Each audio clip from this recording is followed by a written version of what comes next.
যে নরক সংকেত লেখার জন্য আমাকে জার্মানি যেতে হবে, আমাকে ইউরোপ যেতে হবে এবং কিছু কয়েকটা জিনিস আমাকে নিজের চোখে না দেখলে আমার যে ন্যারেশনটা আমার ঠিক মতো হবে না, সেটাতে আমি কিন্তু কোনো কম্প্রোমাইজ করিনি। মানে আমি আমার এফডি ভেঙে সব কিছু করে আমি ইউরোপ গেছিলাম শুধুমাত্র নরক সংকেত লিখবো বলে। এবার সেই সময় দাঁড়িয়ে that was an innocent decision to many persons. কারণ একটা বাংলা বই লেখার জন্য আমি ইউরোপ যাচ্ছি এত টাকা খরচ করে।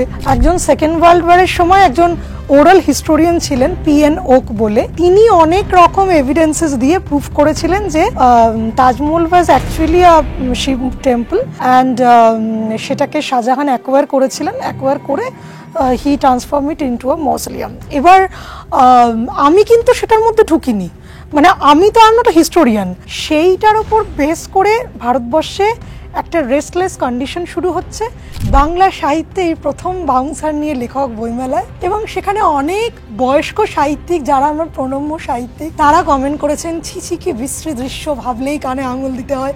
এরকম কথাটা হচ্ছে তারা জানলেনই না যে what is the back story. একটা সাহিত্য মহল থাকে, তো সেখানে তুমি কতটা অ্যাকসেপ্টেড হবে? তো আমাদের বাংলা সাহিত্য মহলটা ভীষণ ভীষণ মানে উইথ ইউ অল রেসপেক্টস কুপমণ্ডুক টাইপের। নমস্কার, আমি অনির্বাণ চট্টোপাধ্যায়, বা বাংলায় আপনাদের সবাইকে স্বাগত। আজ আমার অতিথি যিনি, তিনি বাংলা সাহিত্যের রীতিমতো আলোচিত নাম।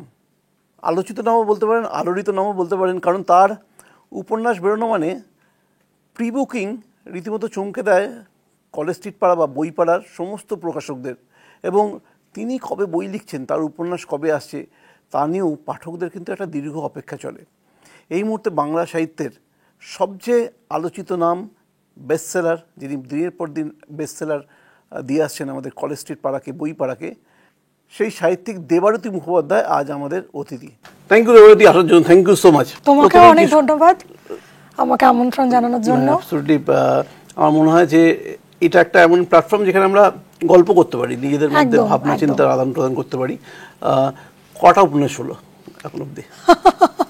না, আসলে উপন্যাসের তো সংজ্ঞাটা বাংলা সাহিত্যে একটু ধোঁয়াশা, মানে কত শব্দের উপর হলে উপন্যাস। আবার এখন একটা উপন্যাসের ছোট ভাই এসেছে, উপন্যাসিকা, মানে যে নভেলিট যেটা ইংলিশে বলা হয়। মোটামুটি ধরো 30টা হয়ে গেছে, তাই তো? হ্যাঁ, আর কত বছর, মানে বয়স তো বলতে নেই, যদিও 34 বছর বয়সে। হ্যাঁ, আমি 35, আই এম অ্যাপ্রোচিং 35। আমি লিখছি হচ্ছে 2016 শেষ থেকে, মানে ধরো অ্যারাউন্ড 9 ইয়ার্স, এখনো হয়নি 8.5 ইয়ার্স। 9 বছরে 30টা উপন্যাস কিন্তু মানে নট দ্যাট, তাড়াতাড়ি সেঞ্চুরিও চলে আসবে আর কি। তো অ্যাকচুয়ালি লেখার ইচ্ছেটা বা ভাবনাটা কবে থেকে? না, আমি ছোট থেকেই আই ওয়াজ লিটারারি ক্রিয়েটিভ। মানে আমি ছোটোবেলা থেকে খুবই বই পড়তাম, এবং ছোট থেকেই আমি ওই ছোট ছোট স্ক্র্যাপ পেপারে তোমার ছোট ছোট কালার করে গল্প লেখা, বাংলা ইংলিশ বোথ। এবং আমার একটা লেখার ছোট থেকে ইনক্লাইনেশন ছিল। মানে আমি যখন 3-4-এ পড়ি, আমি নিজে একটা ম্যাগাজিন বের করতাম, নিজেই সেখানে নাম পাল্টে পাল্টে লিখতাম নানা রকম সেকশন করে, সেগুলো আবার বন্ধুদেরকে দিতাম, এইসব করতাম। কিন্তু যেরকম হয় আমাদের বন্ধুদের বিক্রিও করতে। হ্যাঁ, এক্স্যাক্টলি। মানে আমার ক্লাস 5-6 এর রোজগার ছিল মাসে ধরো 30-35 টাকা। মানে আমার 7-8টা প্রথম থেকে এর মার্কেটিংটা মাথায় ছিল আর কি। অ্যাকচুয়ালি ইটস নট দ্যাট, মানে ওরা বলতো যে আমরা পড়বো, তখন জেরক্স করে দিয়ে দিতাম। তো মনে হয় যে 5 টাকা করে দাম ছিল, জেরক্স করতে ধরো তখন ওই 1.5 টাকা 2 টাকা লাগতো। তো ওইটা করতাম। তারপরে যেরকম হয়, ওই আমাদের বাঙালি মধ্যবিত্ত বাড়িতে পড়ার একটা চাপ চলে আসে, যে কারণে ধরো 7-8 থেকে 11-12 জয়েন্ট এন্ট্রান্স, ইঞ্জিনিয়ারিং, এই সময়টা আমি পড়তাম না। আই ওয়াজ আ ভোরাসিয়াস রিডার বরাবরই। তোমার বেড়ে ওঠা কোথায়, কোন শহর? আমার বেড়ে ওঠা হচ্ছে হুগলির ডানকুনিতে। ডানকুনিতে, আচ্ছা। আমাদের অ্যাকচুয়াল বাড়ি হচ্ছে হুগলির জনাইয়ে। জনাইয়ের যে ভূস্বামী, যে জমিদাররা মুখোপাধ্যায়, সেই পরিবারেরই আমি একজন বংশধর। তো আমার যিনি ঠাকুরদা, তার বাবা জনাই থেকে চলে এসেছিলেন, এসে আলাদা উনি এস্টাবলিশমেন্ট করেছিলেন। তো আমার জন্ম, আমার বেড়ে ওঠা সবই ডানকুনিতে। আর আমার স্কুলিং হচ্ছে যেহেতু ডানকুনিতে, তখন অত ভালো স্কুল ছিল না, কারণ আমি যখন ছোটবেলায়, তখন Dankuni was still a panchayat area. তো আমার স্কুলিং, কোচিং সবই ছিল উত্তরপাড়ায়। উত্তরপাড়ায়, ওখান থেকে উত্তরপাড়াটা আসা সহজ ছিল। হ্যাঁ, উত্তরপাড়া জায়গাটা খুবই কালচারালিও খুব এনরিচড হুগলি জেলার, এবং উত্তরপাড়াতেই আমার স্কুল ছিল। আমি পড়তাম উত্তরপাড়া দেবীশ্বরী বিদ্যানিকেতন। আমাদের সময় খুবই ওটা হুগলি জেলার থাকতাম, আমি থাকতাম দক্ষিণেশ্বর। আচ্ছা, হ্যাঁ, জাস্ট ওইদিকে। হ্যাঁ, উত্তরপাড়ায় এটা হচ্ছে মানে মাখলার দিকে আর কি। ওখানে মাধ্যমিক অবধি পড়েছি, আর 11-12 পড়েছি উত্তরপাড়া টাউন স্কুল, যেটা মানে উত্তরপাড়া গার্লসে পড়েছো। তারপরে কলেজ আমার তো, আমি তো ইঞ্জিনিয়ারিং পড়েছি। আমার কলেজ ছিল গভর্নমেন্ট। ক্র্যাক করলে তুমি? হ্যাঁ, জয়েন্ট ক্র্যাক করলাম। এবং আসলে এটাই হচ্ছে আমাদের জেনারেশনের এই 90s কিডসদের আর কি সময় যে সমস্যাগুলো ছিল, যে না মানে তখন আইদার তোমাকে একটু তুমি ভালো পড়াশোনায় মানে তোমাকে ডাক্তার বা ইঞ্জিনিয়ার হতেই হবে। এবার আমার একদমই বায়োলজি ভালো লাগতো না, তো যে কারণে আমি মাধ্যমিকের পরই আমি বায়োলজি নিইনি। আমার ফিজিক্স, কেমিস্ট্রি, ম্যাথামেটিক্স আর সঙ্গে ছিল কম্পিউটার সায়েন্স। তো কম্পিউটার সায়েন্স আমার ছিল, বাট আমি যে খুব বেশি ইঞ্জিনিয়ারিং এর প্রতি ইনক্লাইন ছিলাম সেটা নয়, কিন্তু ওই যে তখন সবাই একটা ক্রেজ উঠেছে, সবাই জয়েন্ট দিচ্ছে, তো সামহাউ আমার জয়েন্টের র্যাঙ্কটা ভালোই হলো, মানে সরকারিতে পেয়ে গেলাম। মানে অত ভালো হলো না যে যাদবপুর শিবপুরে ভালো স্ট্রিমগুলো পাচ্ছি, আমার র্যাঙ্কটা এমন হলো যে শিবপুরের ওই মাইনিং ওইগুলো পাচ্ছি, আর নয়তো তার নিচে যে সেকেন্ড লেয়ার যে গভর্নমেন্ট কলেজগুলো। তো আমার বাড়ির কাছে ছিল শ্রীরামপুর গভর্নমেন্ট ইঞ্জিনিয়ারিং কলেজ, ওটা অনেক পুরনো, 100 বছরের পুরনো কলেজ। সেখানেই আমি কম্পিউটার সায়েন্স নিয়ে ভর্তি হলাম। But when I look back now at my 17 years of age, আমার যেটা মনে হয় যে I really had no passion for engineering. মানে আমার কিন্তু বরাবরই লিটারেচার অথবা হিস্ট্রির প্রতি একটা হ্যাঁ একটা অ্যাফেকশন ছিল, বা অ্যাফিনিটি ছিল। এবার কেউ ধরো অঙ্কে ভালো মানেই যে তার সেটা নিয়ে এসে পড়তে চায়, মানে আমার আমি অঙ্কে ভালো ছিলাম, বা আমার বাবা কেমিস্ট্রির মানুষ, কেমিস্ট্রির ছাত্র, বাবার কাছেই আমি 12 অবধি অঙ্ক করতাম। তো অঙ্ক, ফিজিক্স, কেমিস্ট্রি সবাইতে ভালো মার্কস পেতাম, কিন্তু আমার খুব একটা সে যেটাকে বলে একটা প্যাশন, সেইটা যে ছিল না সেটা তখন আমি বুঝতে পারিনি। সেটা মানে আমার ইঞ্জিনিয়ারিং এর পর when I joined IT sector, তখন আমি ফিল করলাম। ইঞ্জিনিয়ারিং শ্রীরামপুর গভর্নমেন্ট ইঞ্জিনিয়ারিং কলেজে কম্পিউটার সায়েন্স নিয়ে পড়লাম। তো সেখানেও একটা গল্প আছে, মানে এইগুলো কেউ প্রশ্ন করে না, তুমি করছো বলে সেটা ফার্স্ট টাইম বলছি।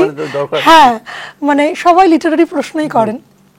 আসলে কি হয়েছিল, আমার একটা ছোট থেকে খুব জেদ ছিল যে আমি ইঞ্জিনিয়ারিং যদি পড়ি বা যাই পড়ি আমি সরকারি কলেজে পড়বো, আমি প্রাইভেটে পড়বো না। এবার আমার র্যাঙ্কটা এমন একটা জায়গায় হলো যেটা ওই আর কি মানে শিবপুর যাদবপুরের ওই নিচের দিকে যেগুলো মাইনিং ওইগুলো হচ্ছে না, জেনারেলি মাইনিং পড়াটা আমার খুব একটা মানে ইয়েতে ছিল না চেকলিস্টে। তো তখন আমাকে বাবা বললেন যে তুই তাহলে যেগুলো ভালো প্রাইভেট কলেজ, IEM, তখনকার দিনে আমাদের ছিল IEM, হেরিটেজ, টেকনো, এই তিনটেই ছিল সবচেয়ে ভালো, তো সেগুলোই পড়। বাট আই ওয়াজ অ্যাডামেন্ট যে আমি বাবার টাকা শুধু খরচ করব না, আমি সরকারিতেই পড়বো। এই নিয়ে আমার সাথে কাউন্সেলিংয়ের আগের দিন অবধি বাবার খুব একটা মতভেদ হলো। ইন দ্য মিন টাইম আমি তখন দেখছি গত বছরের ট্রেন্ড অনুযায়ী যে আমার মোস্ট প্রবাবলি শ্রীরামপুরটাই হবে। শ্রীরামপুর কি ওই আরেকটা আছে বেলেঘাটাতে সেরামিক, সেইটাতে হবে। তো আমি কয়েকজনের সাথে কথা বললাম, তারা বললো ভীষণই বাজে ক্যাম্পাসিং, মানে 2-3 জন করে চাকরি পায়, যেটা মানে সরকারি কলেজ, কিন্তু যেহেতু মানে ওই যাদবপুর শিবপুরের গ্ল্যামারটা তো অতটা নেই, যে কারণে অত বেশি ক্যাম্পাসিংটা ব্রাইট নয়।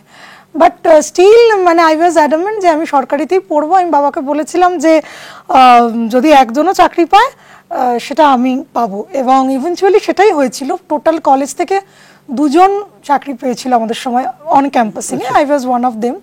তো সেটা আমরা অন ক্যাম্পাসিংয়ে পেয়েছিলাম টেক মাহিন্দ্রায়। আচ্ছা, হ্যাঁ, তারপর বাট টেক মাহিন্দ্রা জয়েনিং দিতে এত দেরি করলো, ততদিনে আমি আবার কগনিজেন্টে পেয়ে গেলাম। আচ্ছা, তো দেন আই জয়েন কগনিজেন্ট। কলকাতায় না ব্যাঙ্গালোর? না, ফার্স্টে আমার পোস্টিং ছিল চেন্নাইতে। চেন্নাই গিয়েছিল? হ্যাঁ, সেইটা একটা মানে কি বলবো হরিফিক এপিসোড। মানে চেন্নাইটা কিরকম জানো তো, মানে উইথ অল ডিউ রেসপেক্ট, চেন্নাইয়ের হচ্ছে সেই আকাশে বাতাসে টকটক গন্ধ। মানে আমরা প্রথম গেছি, মানে অ্যাকচুয়ালি আমরা যখন ঘুরতে যাই চেন্নাই ব্যাঙ্গালোর, সেখানে তো আমরা যেগুলো কমন স্পট সেখানে যাই, বাট চেন্নাইয়ের আইটি সেক্টরটা ছিল হচ্ছে ওএমআর বলে একটা রোড আছে, ওল্ড মহাবলীপুরম রোড। আমাদের অফিসটা ছিল সিরুসেরি বলে একটা জায়গায়, আর আমি থাকতাম হচ্ছে সোলিঙ্গানাল্লুর। তো সেগুলো হচ্ছে একদম পিওর মানে তামিল জায়গা। সেখানে কোনো মানে ওখানে মানে বিরিয়ানি খেতে গেছি, সেখানেও বিরিয়ানিতে লাস্টে রসমটা দিয়ে দিলেন। তবে কি একটা ভালো, যেটা পরে এখন মনে হয় যে লোকগুলোকে দেখে ভয় লাগতো, বাট লোকগুলো কিন্তু ভালো ছিল, কারণ মানে লোকগুলোকে দেখে একটু ভয় লাগে। বাট আমরা 3 জন মেয়ে একসঙ্গে একটা ফ্ল্যাটে আমরা থাকতাম। কতদিন ছিল চেন্নাইয়ের এটা? ওই অ্যারাউন্ড 5 to 6 months। মানে আমি খুব হোমসিক ছিলাম, আমি খালি তাল করতাম কি করে কলকাতা আসা যায়, তো তার মধ্যেই ট্রান্সফার হয়ে গেল। চেন্নাই তোমার একটা জিনিস দিয়েছে যে উল্লাসকর দত্ত যে ওখানে একদম, ওটা একটা খুব অদ্ভুত একটা কোইন্সিডেন্স। মানে আমার যে 2 জন রুমমেট ছিল, ফ্ল্যাটমেট ছিল, একজন ছিল বর্ধমানের, একজন ছিল বাঁকুড়ার মেয়ে। তো আমি ছিলাম সব থেকে মানে অপদার্থ ইন টার্মস অফ মানে হাউস হোল্ড কোর্স, কারণ আমি কোনোদিনও বাড়ি ছেড়ে থাকিনি, আর আমি ভীষণই সংসারের দিকে অপটু। আর ওরা দুজনেই ছোট থেকে হোস্টেলে মানুষ, ওরা ভীষণ সংসারী। মানে এরকমও হয় যে ছাদ থেকে ওরা আমার জামা কাপড় গুছিয়ে নিয়ে চলে আসে, মানে আমাকে একটু মাদারলি ওরা আর কি অ্যাফেকশন দিত। তো সেই রকম সময় ওই পয়লা বৈশাখের সময় টি নগর বলে একটা জায়গা আছে চেন্নাইয়ে, সেখানে একটা বাঙালি কমিউনিটি ছিল। সেখানে আমরা গেছি পয়লা বৈশাখের দিন। কি করব, ওখানে তো ওই পয়লা বৈশাখ একটা অনুষ্ঠান হয় ওখানে, ওদের জন্য পয়লা বৈশাখে কি বলে ভুলে গেছি। তো সেখানে তখন আমি একজনের সাথে কথা হচ্ছে, তো ইভেনচুয়ালি তার আগের মাসে মানে যখন I got my first salary, তখন ফ্লিপকার্ট সবে বিজনেস শুরু করেছে, দ্যাট ওয়াজ 2012। বই, শুধুমাত্র ফ্লিপকার্টে মোস্টলি বই পাওয়া যেত। তো আমি ওই চেন্নাইয়ে বসে সেই সময়টা, ওটা আমার প্রথম মানে স্যালারি টাকা দিয়ে সুনীল গঙ্গোপাধ্যায় সেই সময়টা আমি কিনেছিলাম। তো সেই সময় আমি পড়ছি, ওটা নিয়েই তখন কথা বলছি। তো তখন ওই একজন বাঙালি, উনি বহু বছর ম্যাড্রাসে প্রবাসী, ম্যাড্রাসের একজন প্রফেসর ম্যাড্রাস ইউনিভার্সিটির, উনি বলেছিলেন যে তুমি উল্লাসকরের নাম শুনেছো? আমি বললাম যে হ্যাঁ, মানে আমরা তো, এটা তো খুবই একটা ইটস অ্যান আটার অফ শেম যে আমরা শুধু নামই শুনেছি, আমাদের তো সেভাবে পড়ানো হতো না, যে যারা আমাদের মানে অগ্নিযুগের বিপ্লবীরা they are very much deprived in the syllabus. তো আমি বললাম হ্যাঁ আমি শুনেছি, মনে হচ্ছে ওই অরবিন্দর সঙ্গে ছিলেন। বলছে হ্যাঁ, তখন উনি বলেছিলেন যে প্রচণ্ড, উনি আন্দামান সেলুলার জেলে ছিলেন, প্রচণ্ড টর্চার করা হতো ওকে। মানে উল্লাসকর ওয়াজ সো ব্রিলিয়েন্ট, মানে he was student of Presidency chemistry department, এবং উনি ওই কেমিক্যাল রিয়াকশন নানা রকম করে উনি এক্সপেরিমেন্ট করে এমন বোমা বানিয়েছিলেন যেটা তখনকার সময় ব্রিটিশ গভর্নমেন্টকে টলিয়ে দিয়েছিল। এবং তারা মনে করেছিল যে কিভাবে একটা, হ্যাঁ আলিপুর বোমা মামলা, যেটা মানে তারা ভেবেছিল যে কিভাবে একটা নেটিভ ছেলে, মানে ভারতীয় ছেলে কিভাবে বাইরে কোথাও না গিয়ে এত ভালো বোম বাঁধা শিখতে পারে, তো why not we spoil his brain. তো ওকে কি হতো, ওনাকে যখন ওনাকে প্রথমে তো সেলুলার জেলে ইলেকট্রিক শক দেওয়া হতো, তারপরে কি হতো মাথাতে একটা বস্তা বেঁধে জোরে জোরে মারা হতো মাথায়, যাতে ওনার ব্রেনটা খারাপ হয়ে যায়, মানে নষ্ট হয়ে যায়। তো ইভেনচুয়ালি সেটাই হয়, উনি মানসিকভাবে ভারসাম্য হারান, এবং তখন উনি ম্যাড্রাসের যে মেন্টাল অ্যাসাইলাম ছিল সেখানে উনি প্রায় 8 বছর ছিলেন। তারপর উনি সুস্থ হয়েছিলেন, বাট একটা এক্সেন্ট্রিসিটি একটা ডেভেলপ করেছিল, সেটাই হয়তো ওনাকে অন্য মানুষের থেকে আলাদা করে। বাট তো ওই এপিসোডটা আমি ওনার কাছে জানতে পারি, তো সেইটা আমার খুব আশ্চর্য লেগেছিল যে তো আমরা জানি না যে একটা মানে এইরকম এরা, মানে আমরা স্বাধীনতা আন্দোলনের যুদ্ধে যে বইগুলো, মানে আমাদের ইন্ডিয়ান ন্যাশনাল মুভমেন্টের আমরা যে প্যাট্রিয়টদের কথা পড়ি, তাদের থেকে বা তাদের সঙ্গে এনারাও যে এত কিছু করেছেন সেগুলো কিন্তু আমরা, আমাদের খুব একটা সেগুলো জানানো হয় না বা আমরা জানতে পারি না। তো সেইটাই, সেভাবেই উল্লাসকরের কথা জানা, হ্যাঁ সেখান থেকে জানা, এবং তারপর থেকে কৃষ্ণ সিন্ধু কি, হ্যাঁ সেটা মানে ওই একটা ধরো সেই বীজ বপন যেটাকে বলে, ওটা আমার মাথায় ছিল। হ্যাঁ সেই 2012-তে, তারও আগে 2011-তে আমি আন্দামান গিয়েছিলাম। তখন আন্দামানে গিয়ে আমার মনে হয়েছিল, ঘুরতে গিয়েছিলাম, আমার গিয়ে মনে হয়েছিল যে যখন তুমি দেখবে সেলুলার জেলেতে যে সমস্ত বন্দীদের নাম লেখা, 75% হচ্ছে বাঙালি, আর ধরো বাকি পুরোটাই প্রায় পাঞ্জাবি। তো যেখানে 75% বাঙালি এবং তাদের গড়ে বয়স হচ্ছে মানে ওই 20 থেকে 25-এর মধ্যে, তাদের আমরা কেউ নাম শুনিনি, তাদের কথা কেউ মনে রাখেনি।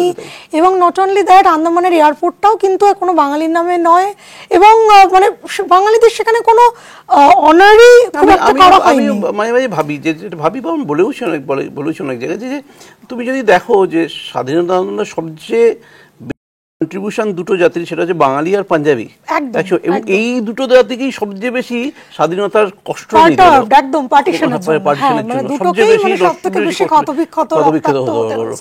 হলো। অ্যাকচুয়ালি তো ঘটনা যে একটা দেশ ছেড়ে আসা, একটা দেশ থেকে অন্য জায়গায় সেটেল করা, এই যে মাইগ্রেশনটা তো মানে কষ্টের, মানে তো এদেরকে আমার মনে আছে যে 2004 সালে যখন আরেকটা জিনিস দেখবে, মানে আমি সরি টু ইন্টারাপ্ট ইউ, আমাদের ইন্ডিয়ান লিটারেচারে পাঞ্জাবের দিকটার পার্টিশন নিয়ে যত কথা হয়েছে, মানে ন্যাশনাল লেভেলে বলছি, বাংলাটা নিয়ে কিন্তু অত কথা হয়নি।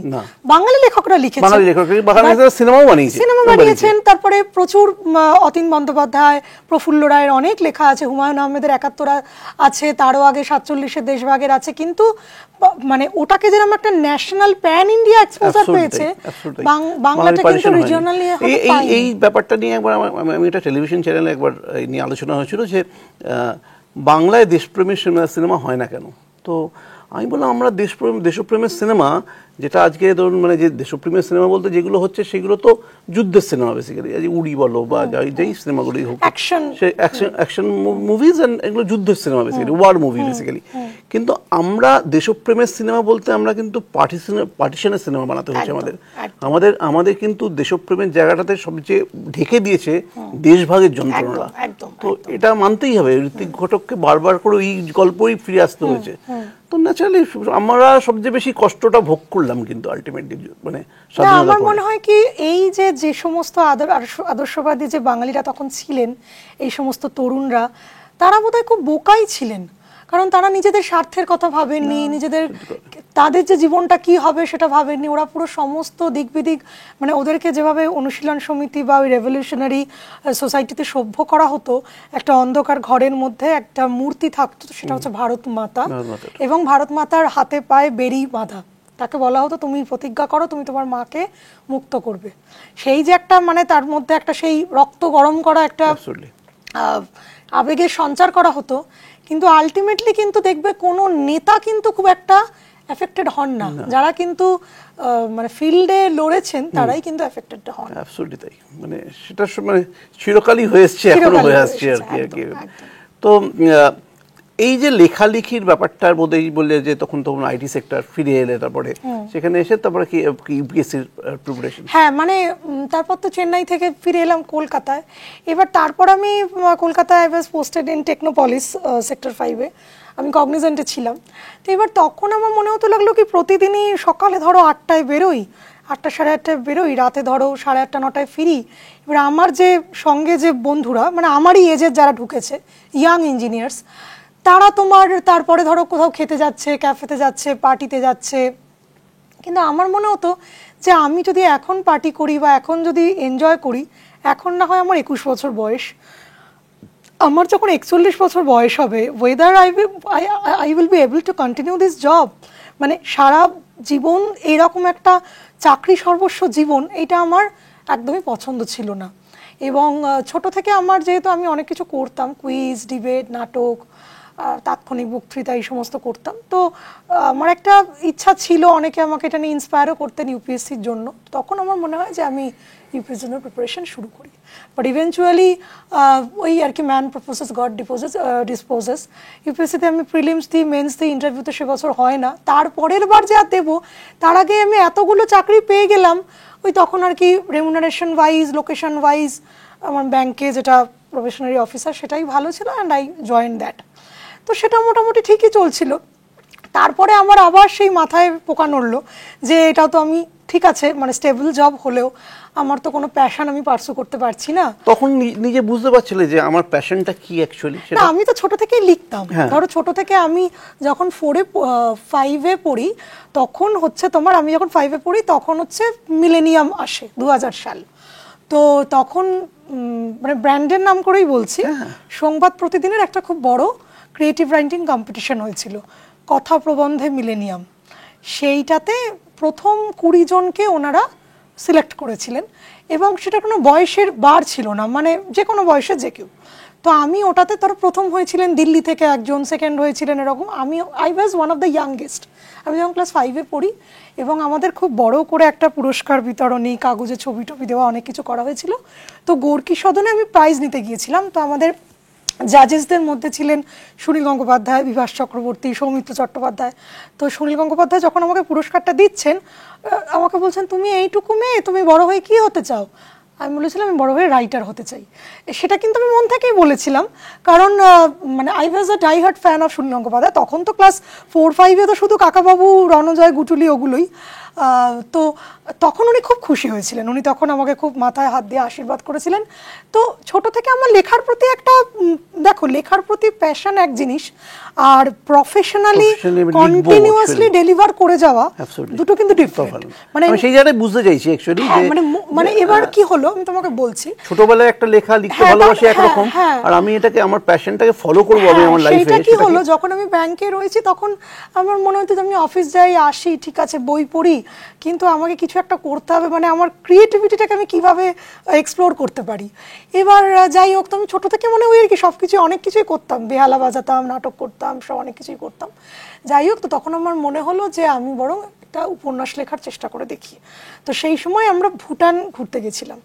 তো ভুটান থেকে ঘুরে এসে ওই যখন গৌতম বুদ্ধের মৃত্যুর পরে হীনযান আর মহাযান দুটো ভাগে ভাগ হয়েছিল, আর একটা ন্যারো সেক্ট ছিল বজ্রযান, যেটা হ্যাঁ বজ্রযান, সেইটার উপরে আমি একটা ওই সায়েন্স, হিস্ট্রি, ক্রিপ্টোগ্রাফি এগুলো নিয়ে একটা থ্রিলার লিখি। এবার ওই তখন ধরো আমার উপন্যাসটা প্রকাশিত হয় 2016-র শেষে, তখন কিন্তু বাংলায় থ্রিলার খুব একটা লেখা হতো না, মানে গোয়েন্দা বলছি না, গোয়েন্দা তো আমাদের বাংলায় প্রচুর আছে, এবং we have a very rich legacy of detective genre, কিন্তু থ্রিলার মানে যেটা ওই আর কি, মানে কোনো ডিটেকটিভ ঠিক নয়, একটা অনেক রকম ইনফরমেশনস থাকবে, হিস্ট্রি থাকবে, একটু কিছু কন্ট্রোভার্সি থাকবে, নানা রকম কোডিং এইসব থাকবে, ওরকম কনসেপ্টটা খুব একটা ছিল না।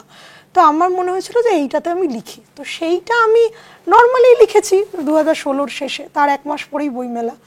তো ইভেনচুয়ালি এটা আমি আশাও করিনি যে সেই বছরের বইমেলাতে আমার ওই বইটা খুব ভীষণভাবে, মানে মানুষের ওয়ার্ড অফ মাউথ প্রচুর ছড়ায়, যেরকম একটা বই বেরিয়েছে ঈশ্বর যখন বন্দি, এটা একটু খুব অন্য ধরনের, মানে এটা ঠিক গোয়েন্দা উপন্যাসও নয়, একটা সুপারন্যাচারাল থ্রিলার। এবং বইমেলাতেই আমি বুঝতে পারি যে আমাকে তো তখন কেউ চেনে না, মানে সাধারণত লেখকদের স্টেপিং ইনটা কীভাবে হয় বাংলা লিটারেচারে, প্রথমে তারা ছোট গল্প লেখেন, কবিতা লেখেন পত্রিকায়, তারপর আস্তে আস্তে, বাট আমার হয়েছে উল্টো, মানে আমি ফার্স্টেই উপন্যাস লিখেছি, এবং naturally I was not a known name, আর আমার কলেজ স্ট্রিটে কেউ পরিচিত ছিলেন না, যে I had no godfather or godmother. তো এটা কিছুটা পাঠকদের ভালোবাসা, পাঠকদের আশীর্বাদ, আমার বাবা মার আশীর্বাদ এবং ঈশ্বরের আশীর্বাদ। কোথা থেকে বেরোলো প্রথম বই? প্রথম বই বেরিয়েছিল বিভা পাবলিকেশন বলে একটা হাউস থেকে, এখন আর সেখানে বইটা নেই, এখন আমার মেজর সব বই রয়েছে দীপ প্রকাশনে। দীপ বিভা থেকে দীপ হাইজ্যাক কিভাবে করলো তারপরে? Long story. কিভাবে হাইজ্যাক হলো? না, অ্যাকচুয়ালি ব্যাপারটা কি হলো, বিভা থেকে যখন বইটা হলো তারপরেই তো বইমেলার পরেই আমি বুঝতে পারছিলাম যে আমার নাম বা আমার বই নিয়ে খুব একটা আলোচনা হচ্ছে, মানে বইটা পড়ে একটা পাঠক মহলে একটা খুব সাড়া পড়েছে, ভালো লাগা এরকম। But what I was feeling কি হয়তো প্রকাশক চেষ্টা করছিলেন, কিন্তু টু সাম এক্সটেন্ট হয়তো ডিস্ট্রিবিউশন বা সব কিছু হয়তো আরও ভালো হতে পারতো, তাতে হয়তো আমার বইটা আরও প্রত্যন্ত বাংলায় ছড়াতে পারতো। তো সেই রকম সময় থেকেই একটা Deep Prakashan is a very esteemed house.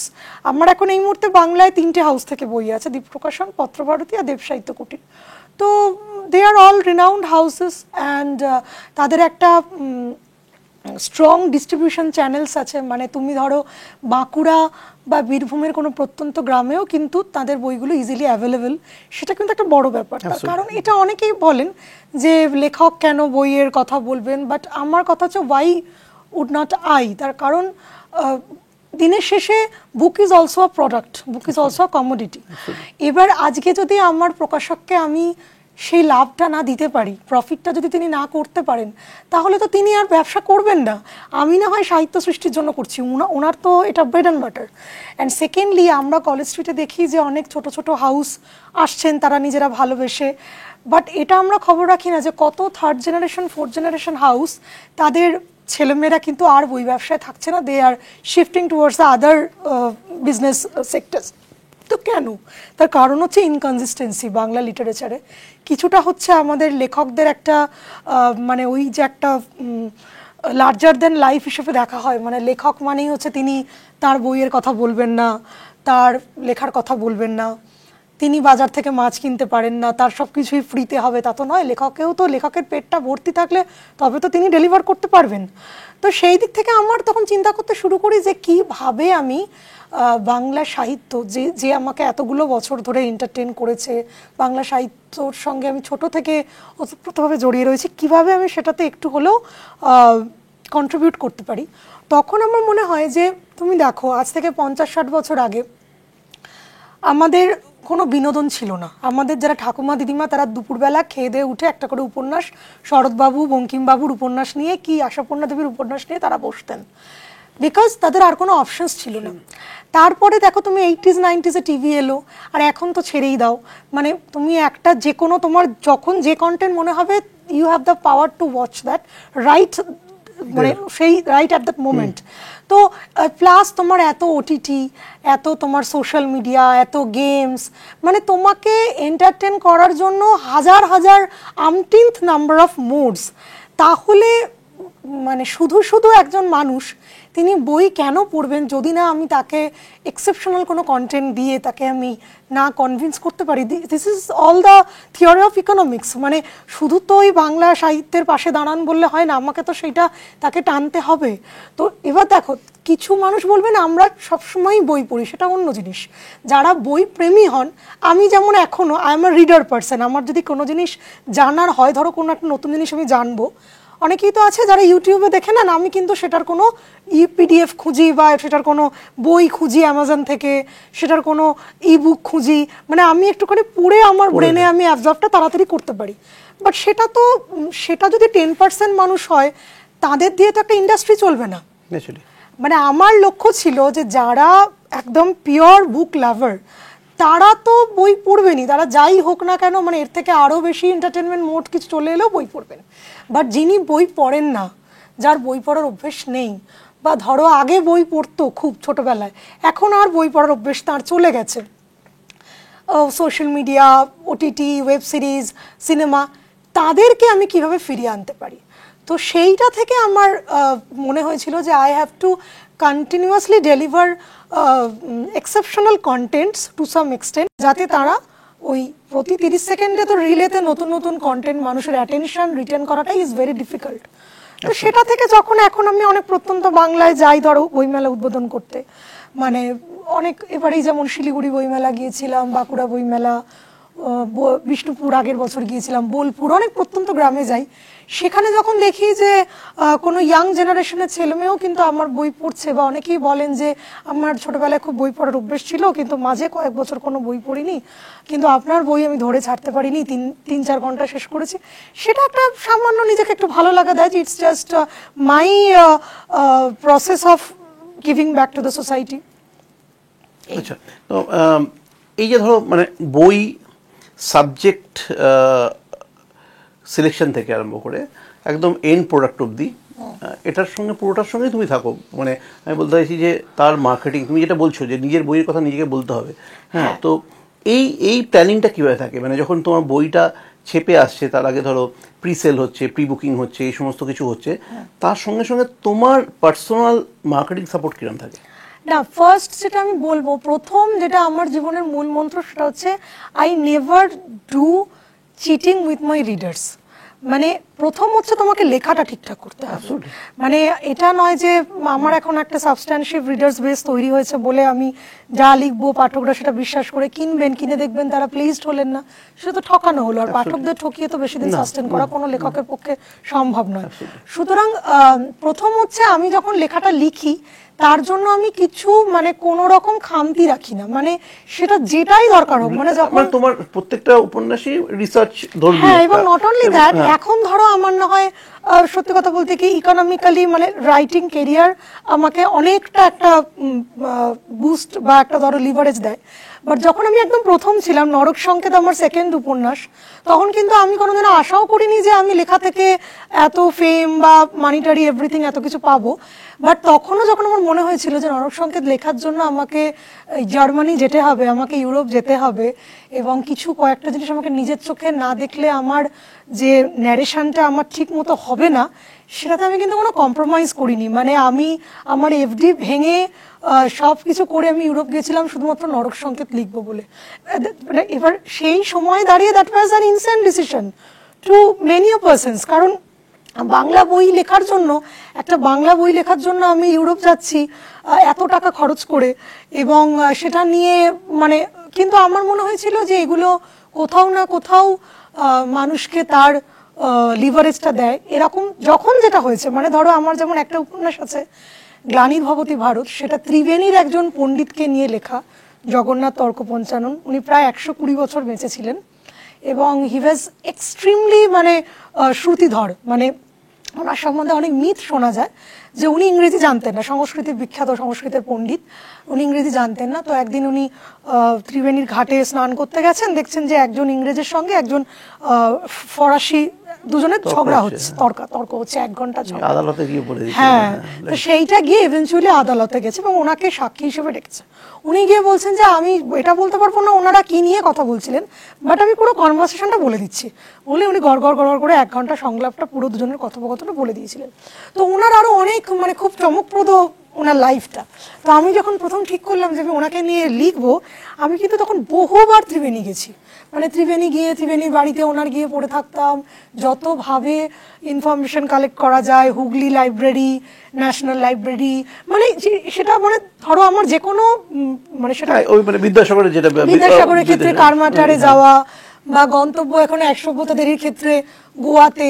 Even আমি যখন অঘরে ঘুমিয়ে শিব লিখছি, that was a very sensitive content. মানে এখন হলে হয়তো লেখার জন্য 2বার ভাবতাম যে হ্যাঁ, এখন হলে হয়তো বয়সও বেড়ে গেছে আর এখন হয়তো মনে হতো যে লিখবো কিনা। তখন তো ওসব নাম টাম ছিল না, একদম প্রথম দিকে একটা সেই জোশে লিখে ফেলেছি। But I didn't create any propaganda.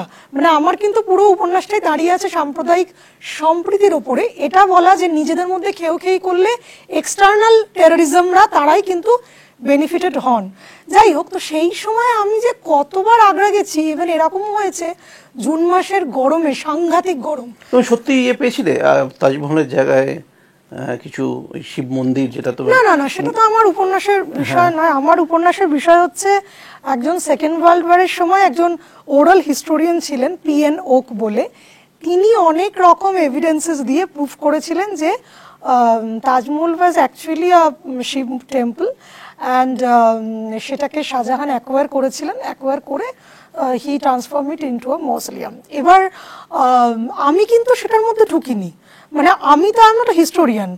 আমার প্লটটা ছিল হচ্ছে এই যে একটা অল্টারনেট হিস্টোরিক্যাল থিওরি, সেইটার উপর বেস করে ভারতবর্ষে একটা রেস্টলেস কন্ডিশন শুরু হচ্ছে, যার জন্য মিডল ইস্ট থেকে যেটা তোমার যেটা ওই ইলিগাল আর্মস মার্কেট, তারা কিভাবে একটা তাজমহলটাকে বিস্ফোরণ, তাজমহল এক্সপ্লোশন এসবের কথা ভাবছে। আমার না, আই ডোন্ট কনসিডার। আমি সেটাই আমি জিজ্ঞেস করছিলাম যে এই যে তুমি যেটা বলছো যে এই যে যে এটা পেয়েছিলে, তুমি যে ডকুমেন্টটা পেয়েছিলে মিস্টার ওকের যার কথা বলছো, এটা কিন্তু বই হিসেবে ছিল এটা? হ্যাঁ, ওটা তো বই, that's a very available, globally available book. Taj Mahal was Tejo Mahalaya, এরকম কিছু নাম। এবং প্রিয়ম রুদ্রানী কি সেই প্রথম ওটাই ওদের? না, রুদ্রপ্রিয়মের ফার্স্ট হচ্ছে ঈশ্বর যখন মন্দির, সেকেন্ড হচ্ছে নরক সংকেত, থার্ড হচ্ছে অঘরে ঘুমিয়ে শিব। আচ্ছা, ওকে। তো ওদের ক্যারেক্টারটা কিভাবে বিল্ড করলে? না, ওটা পুরোপুরি না, মানে আমার খুব প্রথম থেকে, আমি ধরো MBA করেছি তো ফাইন্যান্সে, আর I was a very corporate minded person. Corporate মানেই কিন্তু এরকম না যে আমি আমার প্রোডাক্টটাকে লোকে ঠকিয়ে কনভিন্স করবো, সেটা তো নয়। মানে আমার কথা হচ্ছে আমি আমার জিনিসটাকে অনেস্টলি দেব, সেটাকে আমাকে অনেস্টলি মার্কেটে সেটাকে আমাকে মানুষের কাছে পৌঁছতে হবে। আমার মনে হয়েছিল বাংলা সাহিত্যে ব্যোমকেশ ফেলুদার যে প্রভাব, সেটা খুবই ওয়েল ডিজার্ভড, মানে যে পজিশন, সেটা কোনোদিনই আর কোনো গোয়েন্দা এসে সেটাকে নেগেট করতে পারবেন না বা সেটাকে ওভাররাইড করতে পারবেন না। তাই আমি ওই রাস্তায় হাঁটিনি। আমার তাই মনে হয়েছিল এটা কমপ্লিটলি আলাদা একটা থ্রিলার জনর, যে পৃথিবীর অনেক এরকম আনসলভড হিস্টোরিক্যাল বা সায়েন্টিফিক ডিসপিউটস আছে, সেগুলোকে নিয়ে মানে কিছুটা ওই মানে কি বলবো সোশ্যাল ইনভেস্টিগেশনের ঢঙে যদি একটা পুরো অন্য জ্বর করা যায়। তো রুদ্র একটা মেয়ে, তখন সে ব্যাংকে চাকরি করতে, ইয়াং একটা আধুনিক শিক্ষিত বাঙালি মেয়ে, এবং তার husband, they believe in complete equality. তারা দুজনে হাজবেন্ড ওয়াইফের থেকে বেশি বন্ধু, এবং তাদের দুজনকে নিয়েই শুরু করেছিলাম। তো ইভেনচুয়ালি আমার এরকম কোনো প্ল্যান ছিল না যে ওটাকে আমি একটা ফ্র্যাঞ্চাইজি করব, বাট ওটা আর কি পাঠক মহলে এতটাই একটা ভালোবাসার জায়গা দখল করে যে আমাকে ওটা লিখে যেতেই হচ্ছে। রাইট, রুদ্রের মধ্যে কোথাও কি দেবারতী আছে? হয়তো আছে, তার কারণ লেখক যখন লেখেন কিছু তো ধরো যখন আমি লিখছি ভাবনাগুলো তো আত্মজৈবনিক চলে আসে, শুধু রুদ্রর মধ্যে বলে নয়। আমার দাশগুপ্ত ট্রাভেলস বলে একটি উপন্যাস আছে আইটি সেক্টরের ওপর, ইউরোপ ট্রাভেল নিয়ে, এন্টারপ্রেনিয়রশিপ, বাঙালি যে ব্যবসা করতে পারে না সেটার ভুল প্রমাণিত করে বাঙালির ব্যবসা নিয়ে। সেখানেও যে মেয়েটি জিনিয়া বলে, তার মধ্যেও আমি আছি। ব্যালেন্স শিট বলে একটি উপন্যাস আছে, স্পিরিচুয়াল উপন্যাস, একটা মেয়ে জীবনে প্রচন্ড ধাক্কা খায়, ব্যাংকের ম্যানেজার, তার মধ্যেও হয়তো কিছুটা আমি আছি। সবার মধ্যেই যেরকম লেখকের তো একটা আত্মজৈবনিক একটা ফিলিং তো চলেই আসে না। অ্যাবসলিউটলি। তো এটাই বলছিলাম যে তুমি যে এই যে তোমার মধ্যে যে তোমার একটা কর্পোরেট মাইন্ড আছে, ঠিক আছে, তোমার একটা বিজনেস মাইন্ড আছে একই সঙ্গে, এইটা তোমার লেখাকে বা এই তোমার লেখাকে মানুষের কাছে পৌঁছে দিতে কতটা সাপোর্ট করে? মানে না, বিজনেস মাইন্ড ঠিক বলবো না। বিজনেস মাইন্ড যদি হতো আমি কিন্তু নিজে আমার হাউস খুলতাম। অনেকেই এখন অনেক লেখকের নিজের পাবলিশিং হাউস খুলছেন। আমার কিন্তু নিজের বিজনেসের সেরকম কোনো ব্যাপার নেই। আমার শুধু business mind in the sense মানে আমি বলতে চাইছি যে আমার প্রোডাক্টটাকে পৌঁছে দেওয়া। রাইট, মানে আমার মনে হয় দেখো, কেউ অস্বীকার করুন না করুন, যে কোনো আর্টের form, be it cinema, be it literature, be it painting, শিল্পী সবসময় চান কত বেশি সংখ্যক মানুষের কাছে পৌঁছাবেন, নাই বা কেন, মানে সেটার জন্যই তো করা। হ্যাঁ, কত বেশি সংখ্যক মানুষের কাছে তুমি পৌঁছতে পারছো। এবার আমরা যদি বিদেশি রাইটার, আজকে আমরা আলোচনা করছি, এটা যদি বেশি লোক না দেখে তাহলে আমাদের তো আমরা কোনো লাভ নেই অ্যাকচুয়ালি। তো তুমি দেখো, যেটা আমাদের ইংলিশ লিটারেচারে যারা বিখ্যাত লেখক আছেন তারা পৃথিবীব্যাপী বুক ট্যুর করে, নানা রকম বই নিয়ে তাদের ইভেন্টস চলে। তো সেগুলো তো কাইন্ড অফ আমাদের দেশে আছে চেতন ভগত, যেভাবে বইয়ের মার্কেটিং করেন, আমিষ ত্রিপাঠী আছেন, আরো অনেকেই আছেন, অমিতাভ ঘোষ আছেন সিরিয়াস লিটারেচারের মধ্যে। তো আমার মনে হয় যে ডিগনিটি বজায় রেখে তোমার প্রোডাক্টটাকে তুমি যদি মানুষের কাছে প্লেস করো, অবভিয়াসলি আমি লেখক হিসেবে এটা করতে পারি না যে প্রি বুকিং চলছে, নিয়ে যান 20 টাকা 25 টাকা, এরকম তো নয়। আমি আমার লেখার কন্টেন্ট দিয়ে তাদেরকে বলতে পারি যদি এটা ভালো লাগে আপনারা পড়ে দেখতে পারেন কি। এবার তারপর কি, যখন তোমার প্রতি পাঠক একটা ক্রেডিবিলিটি তৈরি হয়ে যাবে যে এনার লেখা পড়লে বা এনার লেখা পড়লে হয়তো আমার ভালো লাগবে, তখন things become easy, more easy. But তার আগে অবধি বা তারপরেও আমার মনে হয় যে খুব স্ট্র্যাটেজিক্যালি, তুমি বলো না আজকে থিংস আর চেঞ্জিং। আজকে সিনেমার জগতে যদি বলি, উত্তম কুমার বা ওই সময় যারা যেভাবে ওনারা সিনেমার প্রমোশন করতেন, এখন কিভাবে প্রমোশন হয়? এখন তো মানে হিউজ, মানে প্রত্যেকটা কলেজের সাথে টাই আপ করে প্রত্যেকটা মুখার্জিকে নিজের কথা বলতে হচ্ছে না, বলতে হয়। আজকে শিবপ্রসাদ মুখার্জিকে সেক্টর 5 এ গিয়ে নাচতে হচ্ছে না। নট অনলি দ্যাট, মানে কত রকম টাই আপ, কত রকম কোলাবোরেশনস। তার কারণ হচ্ছে এটাই যে মানুষের প্রায়োরিটি, মানুষের এন্টারটেনমেন্টের এখন ছড়াছড়ি, মানে over saturation of the contents. সুতরাং কাউকে কিছুতে আমাকে টানতে গেলে ফার্স্টে তো আমাকে তাকে জানাতে হবে যে I am here, my products R here. তারপর যদি সেটা কোয়ালিটি থাকে সেটা ঠিকবে, না হলে ঠিকবে না। এবার দেখো অনেকেই, এবার একটা ব্যাপার আছে বাংলা লিটারেচারে যে একটা ইন্টেলেকচুয়ালিজম, যে পপুলার লিটারেচার মানেই সেটা খারাপ, আর যে বই বিক্রি হয় না তার মানেই সেটা ভালো। এইটাও কিন্তু জেনারেলাইজ করা যায় না। তার কারণ একটা বই টিকে থাকবে কি থাকবে না সেটা কিন্তু আজকে আমি, তুমি বা কেউই পরিষ্কার করে বলতে পারি না, সেটা একমাত্র সময়ই উত্তর দিতে পারে। এরকম অনেক লেখক ছিলেন, তার সময় মুড়িমুড়কির মতো বই বিক্রি হয়েছে, কিন্তু তিনি মারা যাওয়ার ধরো 10 বছর পরেও বইগুলো হারিয়ে গেছে। আবার এরকম লেখকও আছেন যে আগেও প্রচুর বিক্রি হয়েছে, এখনো হয়, যেমন শরৎচন্দ্র, তারাশঙ্কর, মানিক বন্দ্যোপাধ্যায়। তো সুতরাং লেখাটা সাস্টেইন করবে কিনা সেটার ভারটা সময় বা মহাকালের উপর ছেড়ে দেওয়া উচিত, কিন্তু কন্টেন্টটা তো ডেলিভার করাটা এবং সেটাকে তো ঠিক মতো, যেটাকে বলে প্যাকেজিং করে প্লেস করা, সেটা আমার মনে হয় ইটস ভেরি ইম্পর্টেন্ট। এই প্রসেসটার মধ্যে তুমি থাকো, ভীষণভাবে, মানে আমার বই হচ্ছে আমার কাছে, মানে আমার যখন বই বেরোয়, নট অনলি মি, মানে আমার বাড়িতে আমার লিটারেরি কেরিয়ারটা সব থেকে বেশি প্রায়োরিটি পায়। মানে আমি যখন লিখি তখন আমার ছেলে, আমার হাজবেন্ড, আমার যারা ইনলজ, তারা সবাই জানেন যে দেবারতী লিখছে মানে it's a very serious job. এটা কিন্তু কোনো মানে এটা কোনো এমনি কিছু করছে না, সে লিখছে, মানে লেখাটাকে লেখা is no longer hobby to me. লেখাটা আমার কাছে একটা পুরোপুরি প্রফেশন। সেই জন্যই আমি তো ব্যাংকের চাকরি ছেড়ে এখানে এসেছি। মানে ব্যাংকের চাকরিতে যখন একটা সময় এলো, যে সময় আমার কাছে প্রচুর কাছ থেকে লেখার অফার আসছে, আমারও প্রচুর প্লট আসছে, বাট ব্যাংকেতে এতটাই আমাদের একটা টার্গেট বেসড ন্যাশনালাইজ ব্যাংক হলেও এখন মানে এমনই মার্কেট ইকোনমি যে একটা ওই এনপিএ রিকভারি, সেই সময় আমার আগে অনেকগুলো চাকরি পেয়েছিলাম, বাট ততদিন পরে তোর কোনো চাকরি নেই, ওই একটা চাকরি তখন রেজাল্ট বেরোলো, that is exactly the half of my remuneration. তা আমাকে সবাই বারণ করেছিল যে তুই কি পাগল, যেটা ব্যাংকের এত ভালো প্রসপেক্ট, ওখান থেকে মানে ব্যাংকের প্রফেশনাল অফিসার থেকে অরুন্ধতী ভট্টাচার্য চেয়ারম্যানও হয়েছিলেন, সেখান থেকে তুই একটা এখানে চলে আসবি, এখানে তোর স্যালারি কমে যাবে। কিন্তু আমার মনে হয়েছিল সেই ব্যাক ইন 2018 যে this is my last opportunity to মানে সো দ্যাট হয়তো আমার মাইনে কমে যাবে, বাট আমি আমার লেখালেখিটাকে পুরোপুরি করতে পারবো। And I think that was one of the wisest decisions of my life. আমি তো এখন অব্দি কষ্ট অবশ্যই হয়, একটা অফিস করে একটা পুরো ফুল ফ্লেজেড লিটারারি ক্যারিয়ার চালানো ইজ ভেরি ডিফিকাল্ট। তার সঙ্গে আমার একটা স্পিকিং আছে, অনেক জায়গায় আমি স্পিচ দিই, কিন্তু স্টিল আমার মনে হয় ইটস ডুয়েবল, যেটা ব্যাংকে ডুয়েবল ছিল না। তো আমি যে আমার লেখালেখির জন্য আমি এতটা মানিটারি কম্প্রোমাইজ করেছি, তো সেটা তো আমার কাছে ভীষণই সিরিয়াস, মানে আমার কাছে ওটা খুবই ম্যাটার করে। তো আমি শুধু লেখা না, একটা লেখার আগে তার পড়াশুনো, তার জন্য যত বই কেনা সব কিনতে হবে, সব কেনা। আমি এরকমও আছে, আমার কিছু ওই কৃষ্ণ সিন্ধুকের জন্য আমি একটা বই কিনেছিলাম অনলাইনে, 22,000-25,000 টাকা দিয়েও আমি বই কিনেছি, এবং মানে I gave no second thought যে আমায় কিনতেই হবে, কারণ এটা আমার লাগবে, কোনো রিসার্চ মানে নন ফিকশন বুকস। তারপর ধরো কোথাও যাওয়া, হঠাৎ করে ধরো আমার সেই মুহূর্তেই যেতে হবে, আমি অফিস থেকেই ফ্রাইডে ধরো চলে গেছি, স্যাটারডে সানডে সেখানটা আমি গিয়ে দেখে আবার ফিরে এসেছি। মানে আমি সবসময় লেখার মধ্যেই থাকি, মানে আমার বাড়িতেও সোশ্যাল মিডিয়াতে তুমি প্রচুর লেখো দেখি আমি। হ্যাঁ, সোশ্যাল মিডিয়াতেও লিখি। এবার যেটা বলছিলাম, লেখাটা শেষ হয়ে গেল, তারপর সেই লেখাটা নিয়ে রিডার্সদের মধ্যে কিভাবে ইন্টারেস্ট ডেভেলপ করা যায়, যেমন ধরো এই যে কৃষ্ণ সিন্ধুকে, তার যে সেকেন্ড পার্টটা আসছে, বা নারাজের সেকেন্ড পার্ট আসছে, তার জন্য প্রচুর পাঠক অপেক্ষা করছেন। কেন অপেক্ষা করছেন? তার কারণ আমি যে মাঝে মধ্যে তাদেরকে যে বলেছি এইরকম ঘটনা হয়েছিল, এগুলো তো তাদের মনে একটা কৌতূহলের উদ্রেক করছে। তো এটা তো কোনো খারাপ কিছু নয়, মানে কোনো মিনিংলেস আনপ্রোডাক্টিভ রিলস দেখার থেকে কেউ যদি কোনো লিটারেচারের দিকে অ্যাট্রাক্টেড হন, এটা তো ভালো জিনিস। খুব ভালো জিনিস।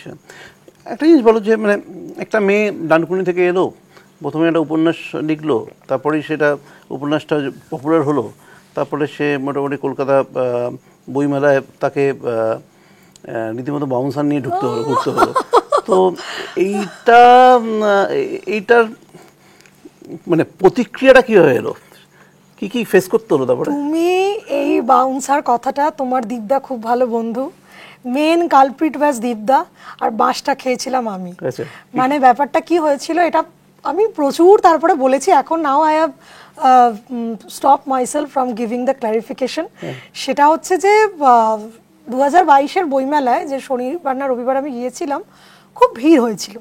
এবার ওদের স্টলে না এত হ্যাফাজার্ডলি মানুষ ঢুকে গিয়েছিলেন, খুব মানে একটা ক্যাওস হয়েছিল। মানে ধরো আমার কাছে মানে তো সাইন নিচ্ছেন, প্রচুর টাকার বই চুরি হয়েছিল, অনেক র্যাক থেকে বই ফই পড়ে গেছিলো।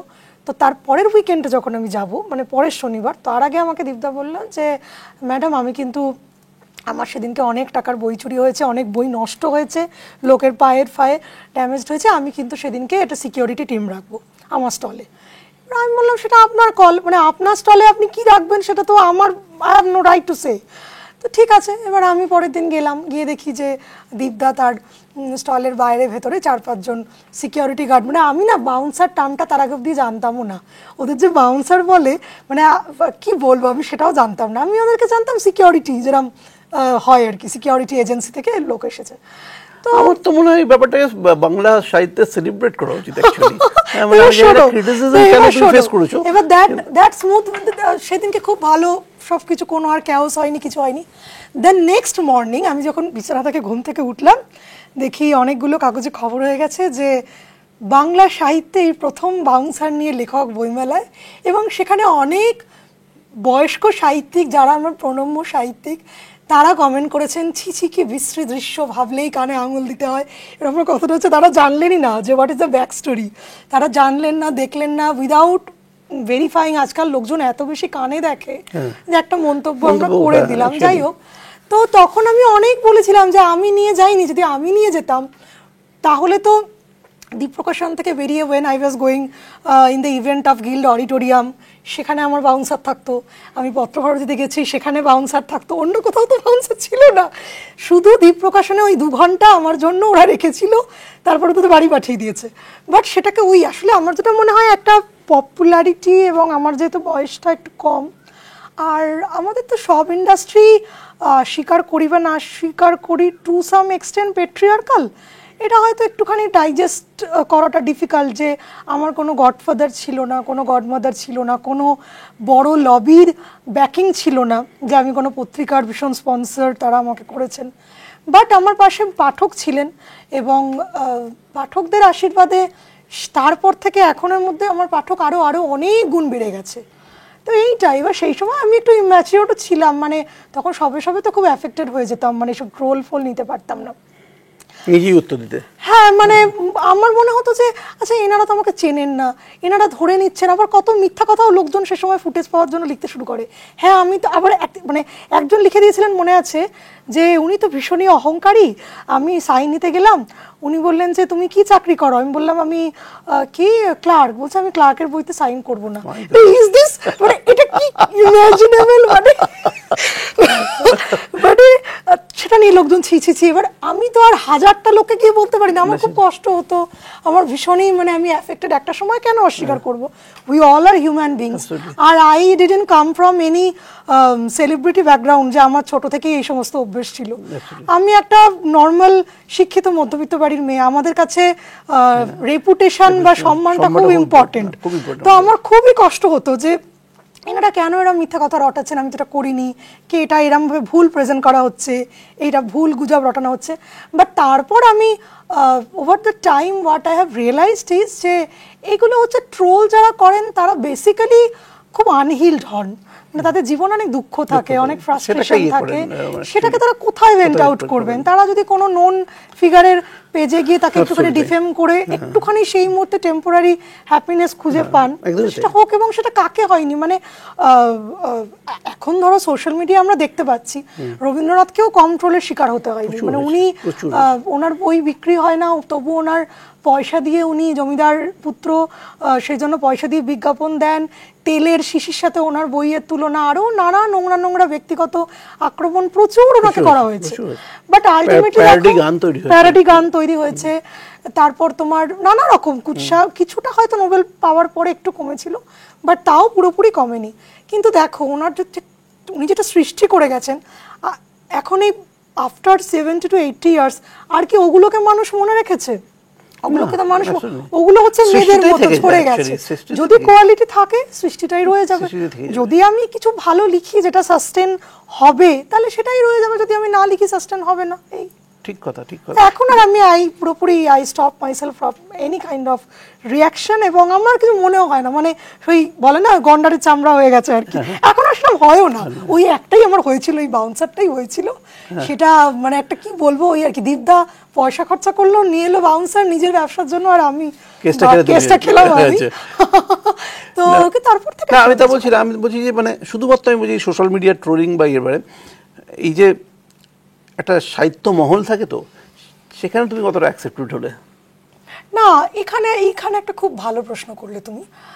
ব্যাপারটা কি জানো তো, আমাদের বাংলা সাহিত্য মহলটা ভীষণ ভীষণ মানে উইথ ইউ অল রেসপেক্টস কুপমণ্ডুক টাইপের। মানে এত ছোট একটা ইন্ডাস্ট্রি, এখানে সবাই সবার পেছনে কথা বলা, সবাই সবাইকে নিয়ে কুৎসা করা, সবাই করেন বলছি না, কিন্তু অনেকেই করেন। এটা আমার মনে হয় যে কাক যেমন কখনো কাকের মাংস খায় না, কিন্তু এই বাংলা সাহিত্য হচ্ছে এমন একটা জায়গা যেখানে লেখকই অন্য সহলেখককে ছোট করেন, সহলেখককে নিয়ে নানা রকম। এবার আমি এটা ভাবি যে এটা তারা চিন্তা করেন না, একজন লেখক যখন অন্য কোনো ফেলো রাইটারকে নিয়ে কোনো একটা ডেরোগেটরি লিখছেন, সেটা তো শুধু ওই লেখক দেখছেন তা না, পাঠক মহলটা দেখছে, বিরাট যে আমাদের রিডার্স মানে রিডার যে স্ফিয়ারটা, তারাও তো দেখছেন, তাদের কাছে কি ইমপ্রেশন হচ্ছে এই লেখকের।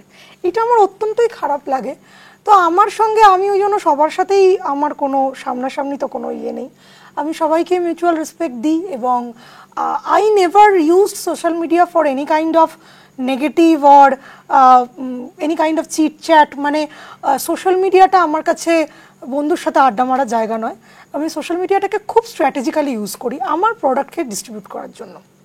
আমার লেখা, আমার কাজ, আমার বক্তব্য, আমার ওপিনিয়ন, আমার ব্র্যান্ডটাকে মানুষের কাছে পৌঁছানোর জন্য I am very focused about it since the beginning day. যে কারণে আমি সোশ্যাল মিডিয়াটা আমার কাছে খুব একটা মানে এইগুলো হয় না। এখন অনেক সহলেখক আছেন যারা, তাদের সাথে আমার খুব ভালো ফোনে ওভার দ্য ফোন কথা হয়। আমি ওই লিখে লিখে কথার থেকে মুখে বা সামনাসামনি কথা বলতে বেশি স্বাচ্ছন্দ্য বোধ করি। তো তখন যারা যখন যা ফোন করেন, যদি কোনো সাজেশন চাওয়ার, আমি সবসময় সেটা দিই অ্যাজ আ মানে শুভাকাঙ্ক্ষী। আমি সেখানে থাকলে যেটা করতাম সেটাই দিই, বা কখনো আমিও তাদের কাছ থেকে ফোন করে সাজেশন চাই। এরকম এখানে আমাদের ওই সব ইন্ডাস্ট্রিতেই যেটা হয়, ভালো খারাপ সবই থাকে, এখানেও তাই। তবে আমার মনে হয় যে এটা আমার খুব দুঃখ দেয়, তার কারণ আমার তো ধরো যখন আমার একটা বই হারপার থেকে বেরোয় ইংলিশে, Harper Collins is one of the biggest houses of the world, সেটা না আমার না চোখ থেকে একটা চশমা খুলে নেয়। মানে আমি যখন দিল্লিতে গেলাম আমার বুকটা লঞ্চে, what I have felt is যে স্বাধীনতার আগে, মানে ধরো 1930s 40s বাংলা সাহিত্যের ধারে কাছে অন্য কোনো রিজনাল লিটারেচার ছিল না। মানে তখন কে নেই, নোবেল লরিয়েট রবীন্দ্রনাথ থেকে শুরু করে শরৎচন্দ্র, নজরুল, মানে সবাই, মানে যত দিকপাল সবাই। আর এখন তুমি যদি মানে দেখো, খুব শুনতে এটা দুঃখজনক বাট ইটস ট্রু, যে সাউথের লিটারেচারগুলো আমাদের থেকে অনেক এগিয়ে গেছে। তার দুটো কারণ, সেটা আমার যত আমি ওদের সাথে মিশেছি, যেহেতু আমি একটা গ্লোবাল রাইটার্স ক্লাবে আছি এবং যেহেতু ইংলিশ বইয়ের সুবাদে আমার একটা প্যান ওয়ার্ল্ড একটা দেখার সুযোগ হয়, যেটা আমি ফিল করেছি যে প্রথমত এই মালায়ালি বা কন্নড়, তেলেগু, তামিল যে লিটারেচারের যে রাইটাররা, তারা ভীষণ ইউনাইটেড। মানে একে অন্যকে পেছনে ছুরি মারেন না, তারা কিন্তু একে অন্যকে আপলিফট করেন, সাপোর্ট করেন। দে আর ভেরি মাচ ফোকাসড, এবং ওই বাঙালির মতো নয় যে এ উঠছে মানে তাকে যেভাবে হোক নামাবো, এইগুলো ওদের মধ্যে অনেকটাই কম।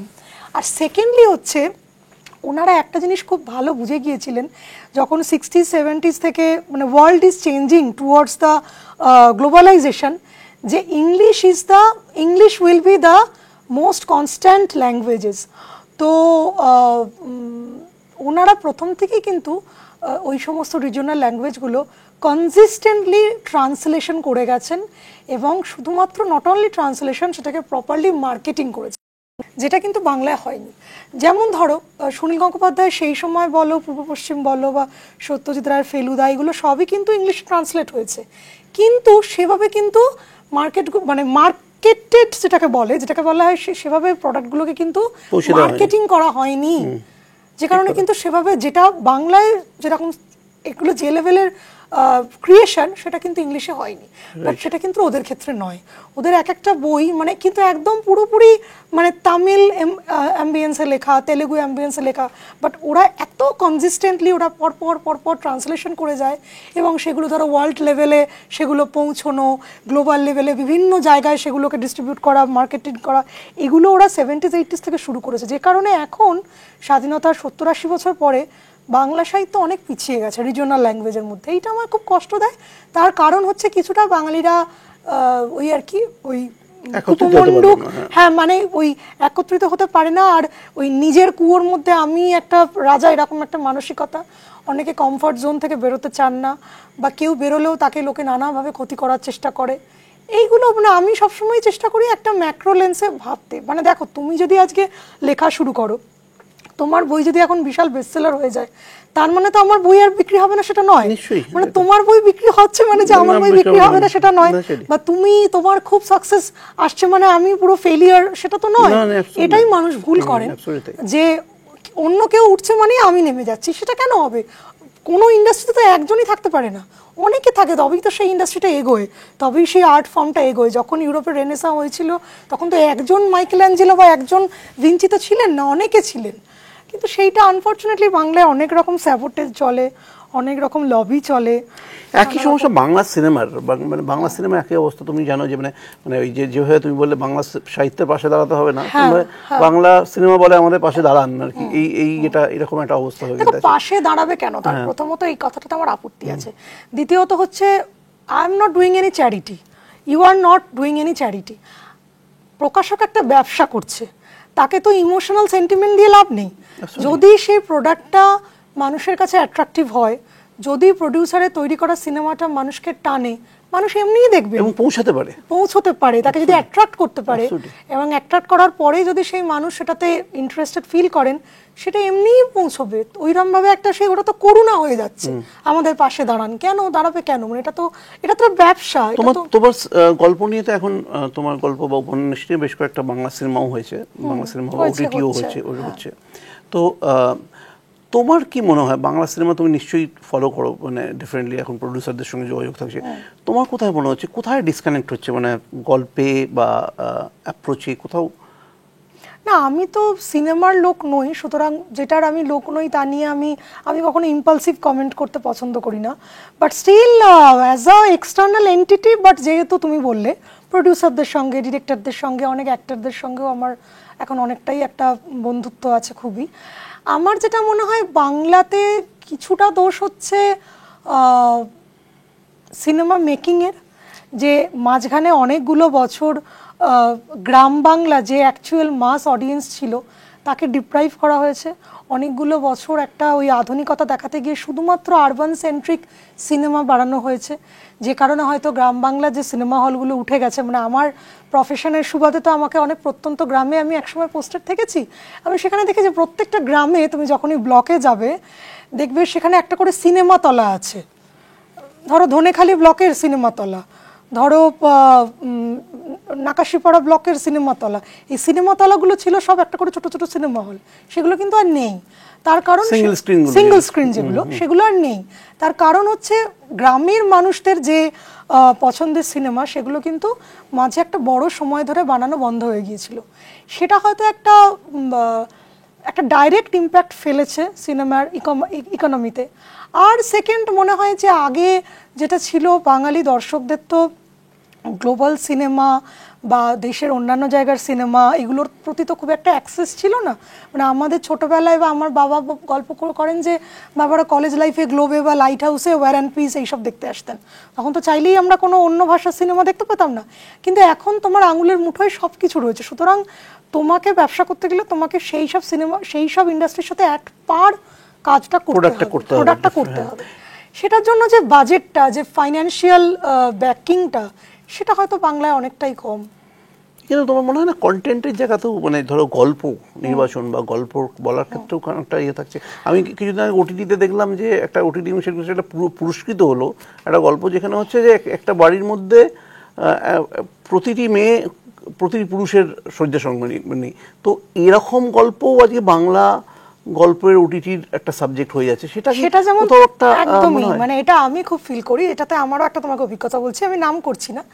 আমি কিছুদিন আগে, মানে আমি যেটা বললাম যে আমার রিডার পার্সন, আমি খুব একটা সিনেমা দেখি না। মানে যেগুলো ধরো বিখ্যাত সিনেমা হয় সেগুলোও আমি দেখি যে সেটা কোন নভেলের উপর তৈরি হয়েছে, আমি নভেলটা পড়তে বেশি পছন্দ করি। But my husband is a movie buff, ও সমস্ত সিনেমা দেখে, মানে জিউস থেকে শুরু করে টার্কিশ, ইটালিয়ান, এই কিছু বাদ দেয় না, সব সিনেমাই দেখে। মানে একদম, মানে কি বলবো, খাদানো দেখছে, আবার সব রকমই দেখে আর কি। তো যাই হোক, কিছুদিন আগে একটা খুব বাংলা সিনেমার প্রোমো আমাকে অ্যাট্রাক্ট করেছিল। তো আমি প্রিমিয়ারে গিয়েছিলাম, অনেক প্রিমিয়ারেই ইনভিটেশন আসে, কিন্তু সেটাতে আমি একটা খুব আগ্রহ নিয়ে গিয়েছিলাম। But what I have felt is, আমার খুব দুঃখ লাগলো, সিনেমাটা কোনো গল্প নেই। মানে তুমি তো শুধুমাত্র সুন্দর ছবির মতো সেট, ছবির মতো সিনেমাটোগ্রাফি, সুন্দর সুন্দর সাজানো, এগুলো দেখতে তো মানুষ সিনেমা যায় না। সেটা কারা দেখেন? যারা সিনেমার বোদ্ধা, যারা সিনেমা বোঝেন। সাধারণ মানুষ যখন সিনেমা দেখতে যায় তারা গল্পটাকে এন্টারটেইনড হতে যান, কিন্তু সিনেমাটার কোনো গল্পই নেই। একটা গল্পের যে উত্থান থাকে, পতন থাকে, একটা ক্লাইম্যাক্স থাকে। সিনেমাটার মানে প্রথমে যেটা আমার এক লাইনে গল্পটা মনে হয়েছিল, খুবই ইমোশনাল স্টোরি, কিন্তু সিনেমাটা যখন শেষ হলো শুধু আমি নই, আমি ফিল করলাম হলে কারোরই কোনো কিছু মানে কোনো তাপ হলো না, কিছুই হলো না, বিকজ সিনেমাটাতে যে গল্পটা সেটাই ঠিকমতো বিল্ড হয়নি। তো এটা আমার মনে হয় একটা টু সাম এক্সটেন্ট যে রাইটার আর স্ক্রিপ্ট রাইটারের মধ্যে একটা বেসিক ডিফারেন্স আছে। আগেকার দিনের বাংলা সিনেমা হতো সাহিত্য নির্ভর, তাতে কি হতো লেখকের একটা উপন্যাস থেকে বা লেখকের একটা গল্প থেকে সিনেমা নিয়ে সেটাকে হয়তো মানে চিত্রনাট্যটা তৈরি করা হতো। কিন্তু স্ক্রিপ্ট রাইটাররা, আমার যেহেতু অনেকগুলো কাজ, অনেকগুলো উপন্যাস বা গল্প সিনেমা হয়েছে, what I have felt is এখন টলিউডের যারা স্ক্রিপ্ট রাইটার, মানে আমি দেখেছি, আমি কারোর প্রতি কোনো ডিসরেসপেক্ট করছি না, বাট তাদের হাতটা খুবই বাঁধা। মানে আমরা যেরকম, আমি লেখক হিসেবে আমি যা করব সেটাই আমার নভেলে, আমি যাকে খুশি মারবো, যাকে খুশি বাঁচাবো, যাকে যা করব। বাট স্ক্রিপ্ট রাইটারদের প্রতি পদে প্রডিউসার বা ডিরেক্টর বা কখনো কখনো যদি খুব ইনফ্লুয়েন্সিয়াল অ্যাক্টর হয়, তার কথাতেই গল্পটাকে সাজাতে হচ্ছে। এটা আমি নিজে দেখেছি বহুবার, বহু মিটিংয়ে। ধরো আমার কোনো একটা উপন্যাস, সেটা থেকে সিনেমা হবে, তো আমি মিটিংয়ে গেছি, ধরো আমি রয়েছি, প্রডিউসার রয়েছেন, লিড অ্যাক্টর রয়েছেন, ডিরেক্টর রয়েছেন আর স্ক্রিপ্ট রাইটার রয়েছেন। আমার গল্পটাকে চেঞ্জ করুক, তাতে আমার কোনো অসুবিধা নেই। তার কারণ হচ্ছে একটা লেখক যখন লেখেন সেটাকে রিডার মানে রিডিং প্ল্যাটফর্ম হিসেবে লেখেন, দ্যাট ডাজ নট নেসেসারিলি মিন যে সেটা অডিও ভিজুয়ালেও সেম লাগবে। মানে অনেক সময় এখানে যেটা সেটা ওখানে ভালো লাগে না, বা ওখানে যেটা সেটা এখানে ভালো লাগে না।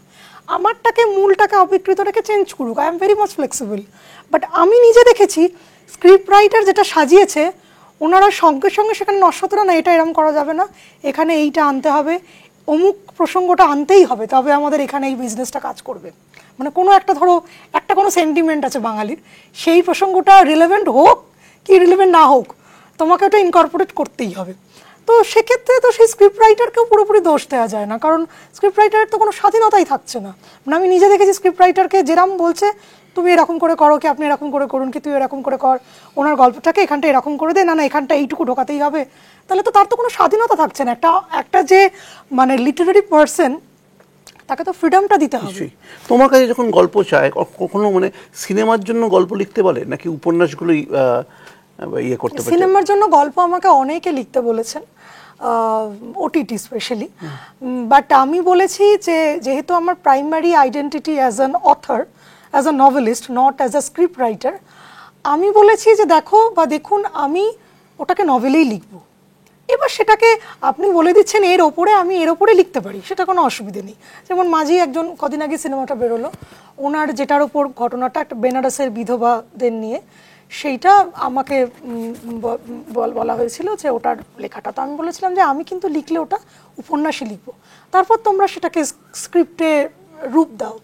বাট সেক্ষেত্রে আমার মনে হয় যে ওই মানে কনফ্লিক্ট অফ ওপিনিয়ন্সটা হয়, মানে ধরো আমার যে ভাবনা, সেই ভাবনার সঙ্গে ওনাদের মেলা, সেটা না এক হয় না। যে কারণে আমার মনে হয় যে আমি যেখানে আমি কমফোর্টেবল সেখানে আমি থাকি, আমার প্রোডাক্ট থেকে তুমি নিয়ে এসে তুমি করো, সেটা আমার কোনো অসুবিধা নেই। তার কারণ মানে আমি ওরকম মানে স্নব নই। আমি সবসময় মনে করি যে আজকে পথের পাঁচালী যতজন পড়েছিলেন বিভূতিভূষণে, তার থেকে অনেক বেশি মানুষ দেখেছেন। তো আমার যদি কোনো সিনেমা হিট হয়, শাস্ত্রী সিনেমাটা যখন আমি লিখেছিলাম গল্পটা, সেটা যখন যতজন পাঠক পড়েছিলেন, মিঠুন চক্রবর্তী যখন সিনেমাটা করলেন, অনেক বেশি মানুষ সেটা দেখলেন। বাট আমি ওই ডাইরেক্ট সিনেমার প্রসিডিওরে আমি ঢুকতে খুব একটা ইন্টারেস্টেড নাও। সময় কি করে ম্যানেজ করো দেবরতী? মানে এই যে তোমার এখন চাকরির জায়গাটা কোথায় বেসিক্যালি? এখন কলকাতাতেই।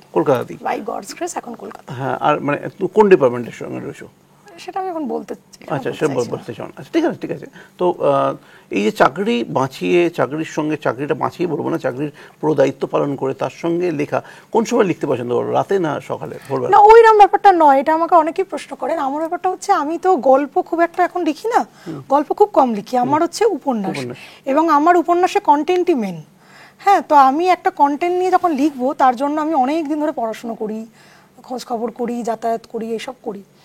করে যখন আমি লেখাটা শুরু করি, তখন আমি সেটাতেই বুঁদ হয়ে থাকি। মানে ধরো যখন আমি উপন্যাসটাতে, when I am into that process, তখন আমি মানে ভোরেও লিখছি, অফিস যেতে যেতেও লিখছি, আসতে আসতেও লিখছি, রাতেও লিখছি। কিন্তু যখন আমি ধরো লিখছি না, যখন আমি ফ্রেমওয়ার্কটা তৈরি করছি, তখন আমি পড়াশোনা করছি। আমার ছেলেকে আমিই পড়াই, আমার ছেলে 6 বছর বয়স, তো ওকে পড়ানো বা ওকে সময় দেওয়া, বা আমার অফিসের সব কিছু করি। আর আরেকটা জিনিস আমি যেটা মেনটেন করি যে কমিটমেন্ট টুয়ার্ডস ইওর প্রফেশন। লেখাটাও যেমন আমার প্রফেশন, চাকরিটাও আমার প্রফেশন, এবং টু সাম এক্সটেন্ট মাদারহুডটাও আমার একটা বিরাট বড় দায়িত্ব। তো কোনোটাতেই যদি আমি ডিসঅনেস্টি দেখাই সেটা তো নিজের কাছে আমি নিজে ছোট হয়ে যাব। তাই আমি যখন যেটাতে থাকি আমি চেষ্টা করি সেখানে 100% দিতে। মানে ধরো আমি যখন অফিসে রয়েছি তখন আমি অফিসেই ফোকাস করি, যখন আমি আবার লেখাতে রয়েছি তখন আমি লেখাতেই ফোকাস করি, আবার যখন আমি আমার ছেলেকে কিছু পড়াচ্ছি বা ওর কোনো প্রজেক্ট করছি, কি ওর সাথে কোনো কিছু সময় কাটাচ্ছি, আমি সেটাতেই করার চেষ্টা করি। তার কারণ আমার মনে হয় যে আমি যদি সেটাতে 100% না দিই তাহলে তো মানুষ সেটা কেন অ্যাকসেপ্ট করবেন, সেটা তো আমারও থাকবে না।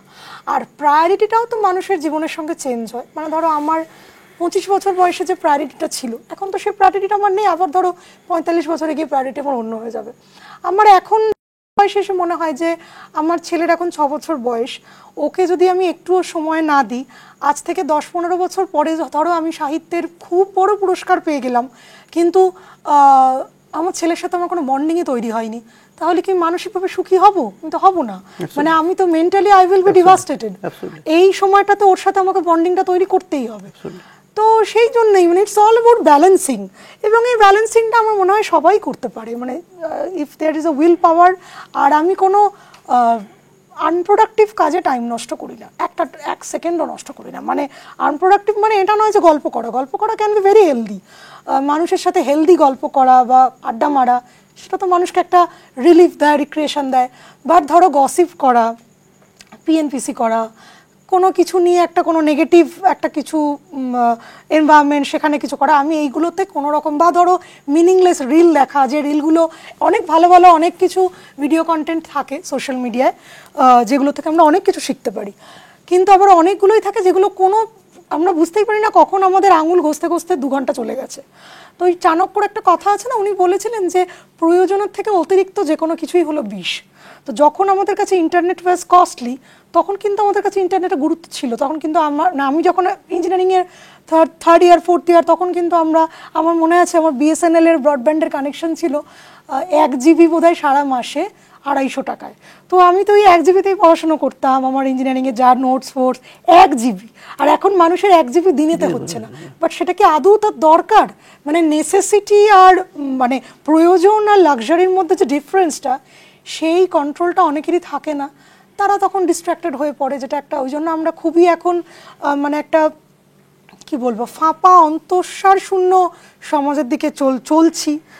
দেখুন সর্বস্ব হেডোনিস্টিক, খালি ভোগ, মানে কত কে দেখাতে পারে, হয়তো পেছনটা আমার পুরোটাই আধ খাওয়া আপেল, সামনেটা আমি চকচকে দেখাচ্ছি। তো এটা আমার মনে হয় যে একটা সময়ের পরে না খুব ডিপ্রেশনের জন্ম দেয়। তো অ্যাকচুয়ালি আমার একটা সময়ের পরে তুমি দেখবে তোমার এটা মোনোটোনাস লাগবে, একটা সময়ের পরে তোমার মনে হবে যেটা কি, এটার কোনো মিনিংলেস, এগুলোর কোনো মানে একটা স্যাচুরেশনে চলে যাবে। তো সেই সময়টা কিন্তু তোমার সময়টা আর ফিরে আসবে না। সেজন্য আমি চেষ্টা করি যে আমার ফাঁকা পেলে আমি ভালো কোথাও ঘুরতে যাই, আমি ফাঁকা পেলে আমার ছেলের সঙ্গে সময় কাটাই, বই পড়ি, ঘুরি বেড়াই, সব কিছুই করি, গল্প করি ফ্যামিলির সাথে।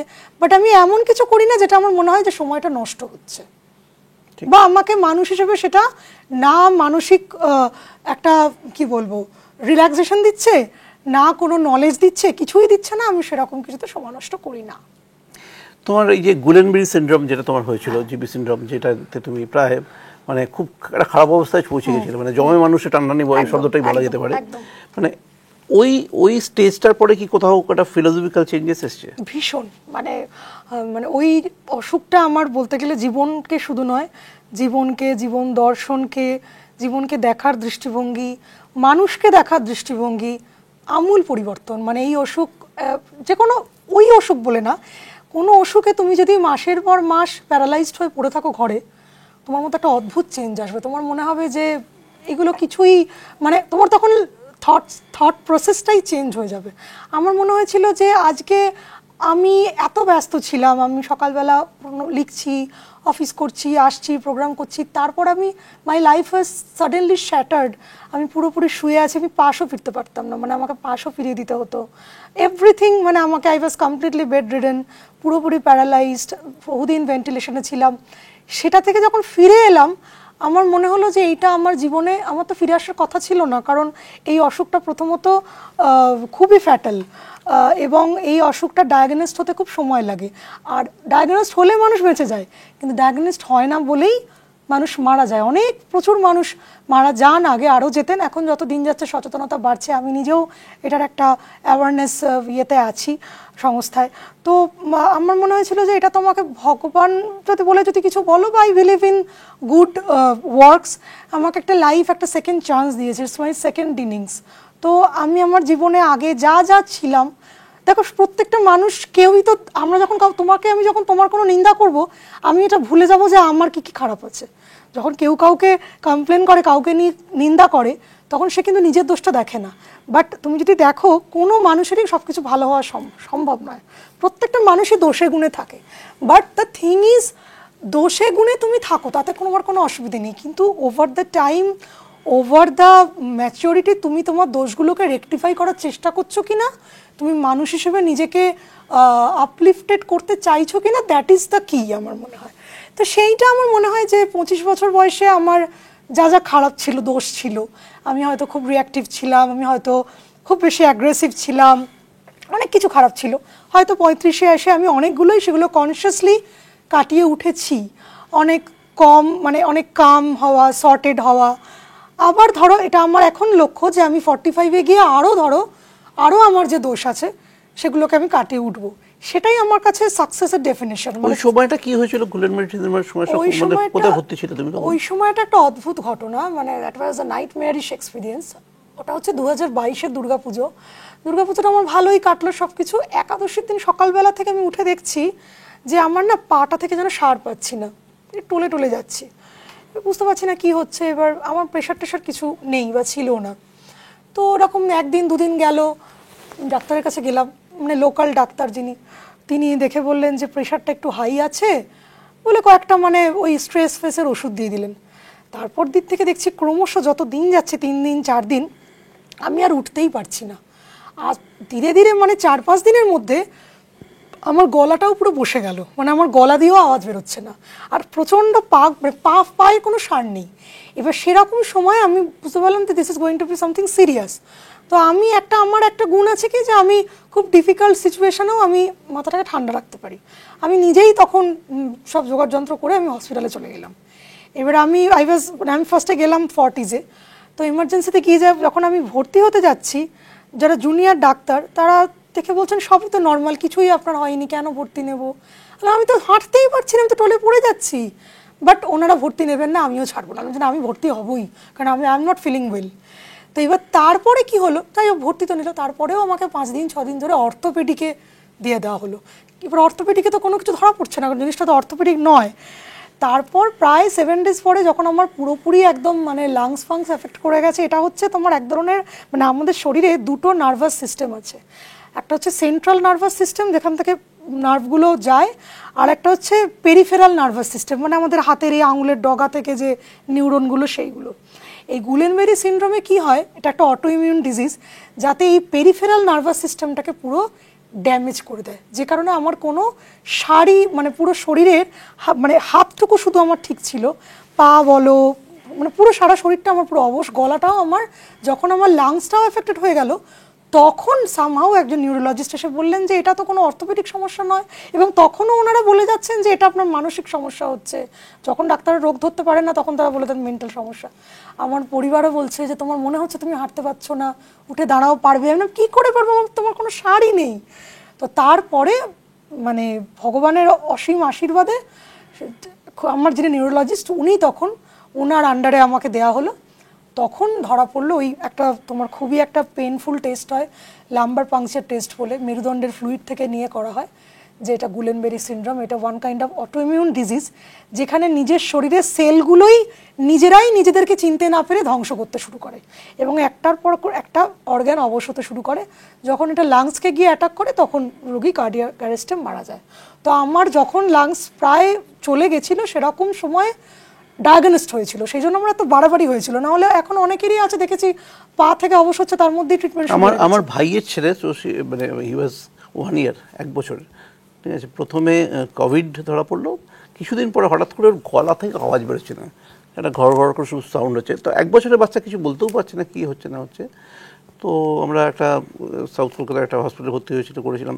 তারা তো বললেন এখান থেকে একটা পাইপ বার করে ওরা একটা ট্র্যাকিওস্টোমি করে দিয়ে ওখান দিয়ে ওকে নাকি শ্বাস প্রশ্বাসের ইয়ে করবে, ব্যবস্থা করবে যাতে, বা খাওয়া দাওয়াগুলো এই করে। তো আমরা রাজি হইনি। তো আমরা ডক্টর অপূর্ব ঘোষের কাছে নিয়ে যাই তো পেডিয়াট্রিশিয়ানের কাছে নিয়ে যাই।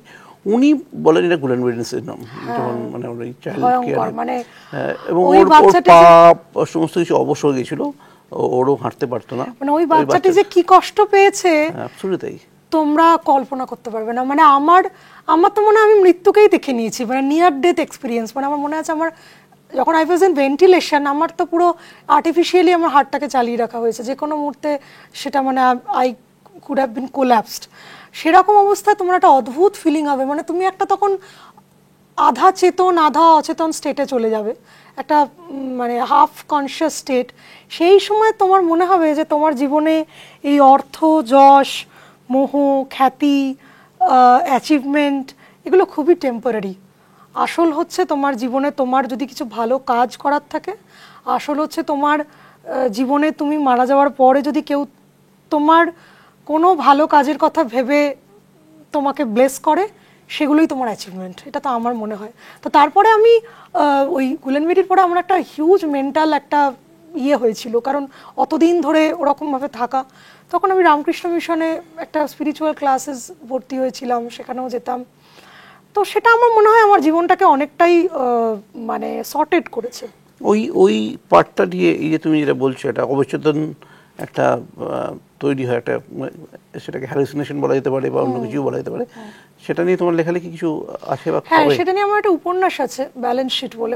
ওটাই আমার first novel after coming back from the prolonged disease. মানে আমি ওটাই লিখেছি যে একটা মানুষের মৃত্যুর সন্ধিক্ষণে তার যে স্পিরিচুয়াল অ্যাওয়েকেনিংটা হয়, মানে তুমি বিশ্বাস করবে না, এটা আমি অনেক জায়গাতেই বলেছি, বাট সেটা কেউ বিশ্বাস করে কেউ করে না। আমি নিজেও কনফিউজ সেটা আমার হ্যালুসিনেশন কিনা। আমি যখন ভেন্টিলেশনে, তখন আমার না সবসময় মানে ভেন্টিলেশনে তো জ্ঞান থাকে না, মাঝে মধ্যে জ্ঞান হালকা, মানে যেমন স্বপ্ন আমরা দেখি সেরকম ধরো মনে হচ্ছে স্বপ্ন দেখছি, বা কখনো মনে হচ্ছে জেগে আছে। যখনই জ্ঞানটা ফিরছে প্রচণ্ড গলায় কষ্ট, কারণ গলা থেকে সাকশনের নল, সে ভয়ঙ্কর কষ্ট করে। তো আমার তখন প্রতিদিনই আমি যেন দেখতাম যে আমার ঘরটা প্রচুর সাদা সাদা সাদা সাদা মানুষে ভরে যাচ্ছে, আইসিইউর আমার যে কেবিনটা। এবং তাদেরকে দেখেই যেন আমি বুঝে যেতাম যে তারা আমার কোনো 5, 6, 7খানা জেনারেশন আগের পুরুষ বা নারী, মানে আমার ঠাকুরদার ধরো ঠাকুরদা, ঠাকুরমা, কি দাদুর দিদিমা, মানে এরা। তাদেরকে তো আমি দেখি না, দেখিনি, তাদের ছবিও দেখিনি, দেখা সম্ভব না, বাট আমি যেন জানি যে তারাই, এবং তারা যেন সবাই আমাকে নিতে এসেছেন। এটা আমি যখনই বলি তখনই আমার গায়ে কাঁটা দেয়, মানে এটা এতটাই লিভিং একটা এক্সপিরিয়েন্স যে তুই তোর সময় হয়ে গেছে, এবার তুই এবার আমি বলছি যে না, আমি যাবো না, আমার ছেলে আছে ছোট, আমার অনেক কিছু করার আছে, আমার লেখা আছে, ছেলে আছেটাই মেনলি। তো বলছে না না, তোর আর কিছু করার নেই, তুই চল, তোর সময় হয়ে গেছে। এটা আমার এত লিভিং না, আমার মেমোরিটা যখনই আমি ভাবি, মানে আমার সারা শরীর কাঁটা দেয়। তো তুমি যদি মরণের পারে বইটা পড়ো হবে না, বা আরও কিছু, যেমন তারপর আমি প্রচুর স্পিরিচুয়াল বই পড়েছিলাম, মানে যখন আমি ঘরে বসে আছি শুয়ে শুয়ে সারাদিন ওইসবই পড়তাম। মানে আমি প্রচুর দিক তখন এক্সপ্লোর করেছি। মানে ধরো একদিকে শ্যামাচরণ লাহিড়ির যে ক্রিয়াযোগের ওপর বই, তারপর তোমার কিছু জাপানিজ স্পিরিচুয়ালিটি আছে সেইগুলো, তারপর তোমার আমাদের বেদ উপনিষদ আমি আগেও পড়তাম, আরও অনেক রকম নানা রকম কুণ্ডলিনী, এইসব নানা রকম যেগুলো আমাদের philosophical as well as spiritual যে কনসেপ্টগুলো, ওই ইরা পিঙ্গলা সুষুম্না তার ইয়ে। তো যেটা আমি মানে বুঝেছি যে এটা একটা বলা হয় যে যখন একজন মানুষ মৃত্যুর মুখোমুখি যান, সেই সময় তার নাকি পূর্বপুরুষরা তাকে নিতে আসেন। এবার পূর্বপুরুষ কনসেপ্টটাই তো একটা মানে কি বলবো, এটা তো কোনো প্রুফড কিছু নয়। এবার এটাকে যদি তুমি বলো স্বপ্ন, সেটাতেও আমি প্রতিবাদ করতে পারবো না। তুমি যদি বলো হ্যালুসিনেশন, সেটাতেও আমি প্রতিবাদ করতে পারবো না। যদি তুমি বলো সত্যি, সেটাও আমি প্রতিবাদ করতে পারবো না। কিন্তু এটা সত্যি, যেটা প্রচণ্ড একটা জীবন্ত এক্সপিরিয়েন্স। ওটা হওয়ার পরে আমার মনে হয় মানুষ হিসেবে আমি অনেক বেশি নন জাজমেন্টাল হয়েছি আরও। এবং কোনো মানুষ যদি আমার সাথে খারাপ ব্যবহার করেন, আগে যেমন খুব রেগে যেতাম, মানে আমি খুব প্রতিবাদী টাইপের মেয়ে ছিলাম, এখনো আছি, মানে অন্যায়ের প্রতিবাদ আমি এখনো করি, কিন্তু এখন না আমার মধ্যে একটা কম্প্যাশন ডেভেলপ করেছে। মানে কেউ যদি আমার সাথে খারাপভাবে কথা বলে, বা কেউ যদি আমাকে হন্ট করে, বা কেউ ধরো কোনো কিছু একটা ক্রুয়েলটি কিছু দেখাচ্ছে, আমার তখন তার উপর খুব খুব মায়া হয় যে নিশ্চয়ই ওর মধ্যে কোনো দুঃখ আছে, নিশ্চয়ই মানে ওর ভেতরে কোনো কেউ কিছু কোনো আঘাত দিয়েছে, নিশ্চয়ই ওর কোনো চাইল্ডহুড ট্রমা আছে, মানে এইরকম নানা রকম বিষয় মানে আমার মধ্যে কাজ করে। সেজন্য এখন আমি অনেকই শান্ত হয়ে গেছি। এটা আমার কথা নয়, আমার বাড়ির লোকজনের কথা। ঠিক আছে, চলতে থাকুক, এরমভাবেই চলতে থাকুক, এবং তোমার কলমও এরমভাবে চলতে থাকুক। ঠিক আছে, থ্যাংক ইউ সো মাচ এখানে আসার জন্য। একটা ভালো আড্ডা হলো আর কি। ভীষণ ভালো লাগলো। আর বাহ বাংলা চ্যানেল তো আমার খুবই প্রিয়, সবসময় আমরা দেখি, বাড়িতে ইউটিউবে দেখি। আপনাদেরও বলবো যে অনিলাবদা দারুণ সমস্ত কন্টেন্ট বাহ বাংলায় আনছেন, আপনারা চ্যানেলটাকে সাবস্ক্রাইব করুন, নিয়মিত দেখুন এবং কমেন্ট করুন। থ্যাংক ইউ সো মাচ, নমস্কার।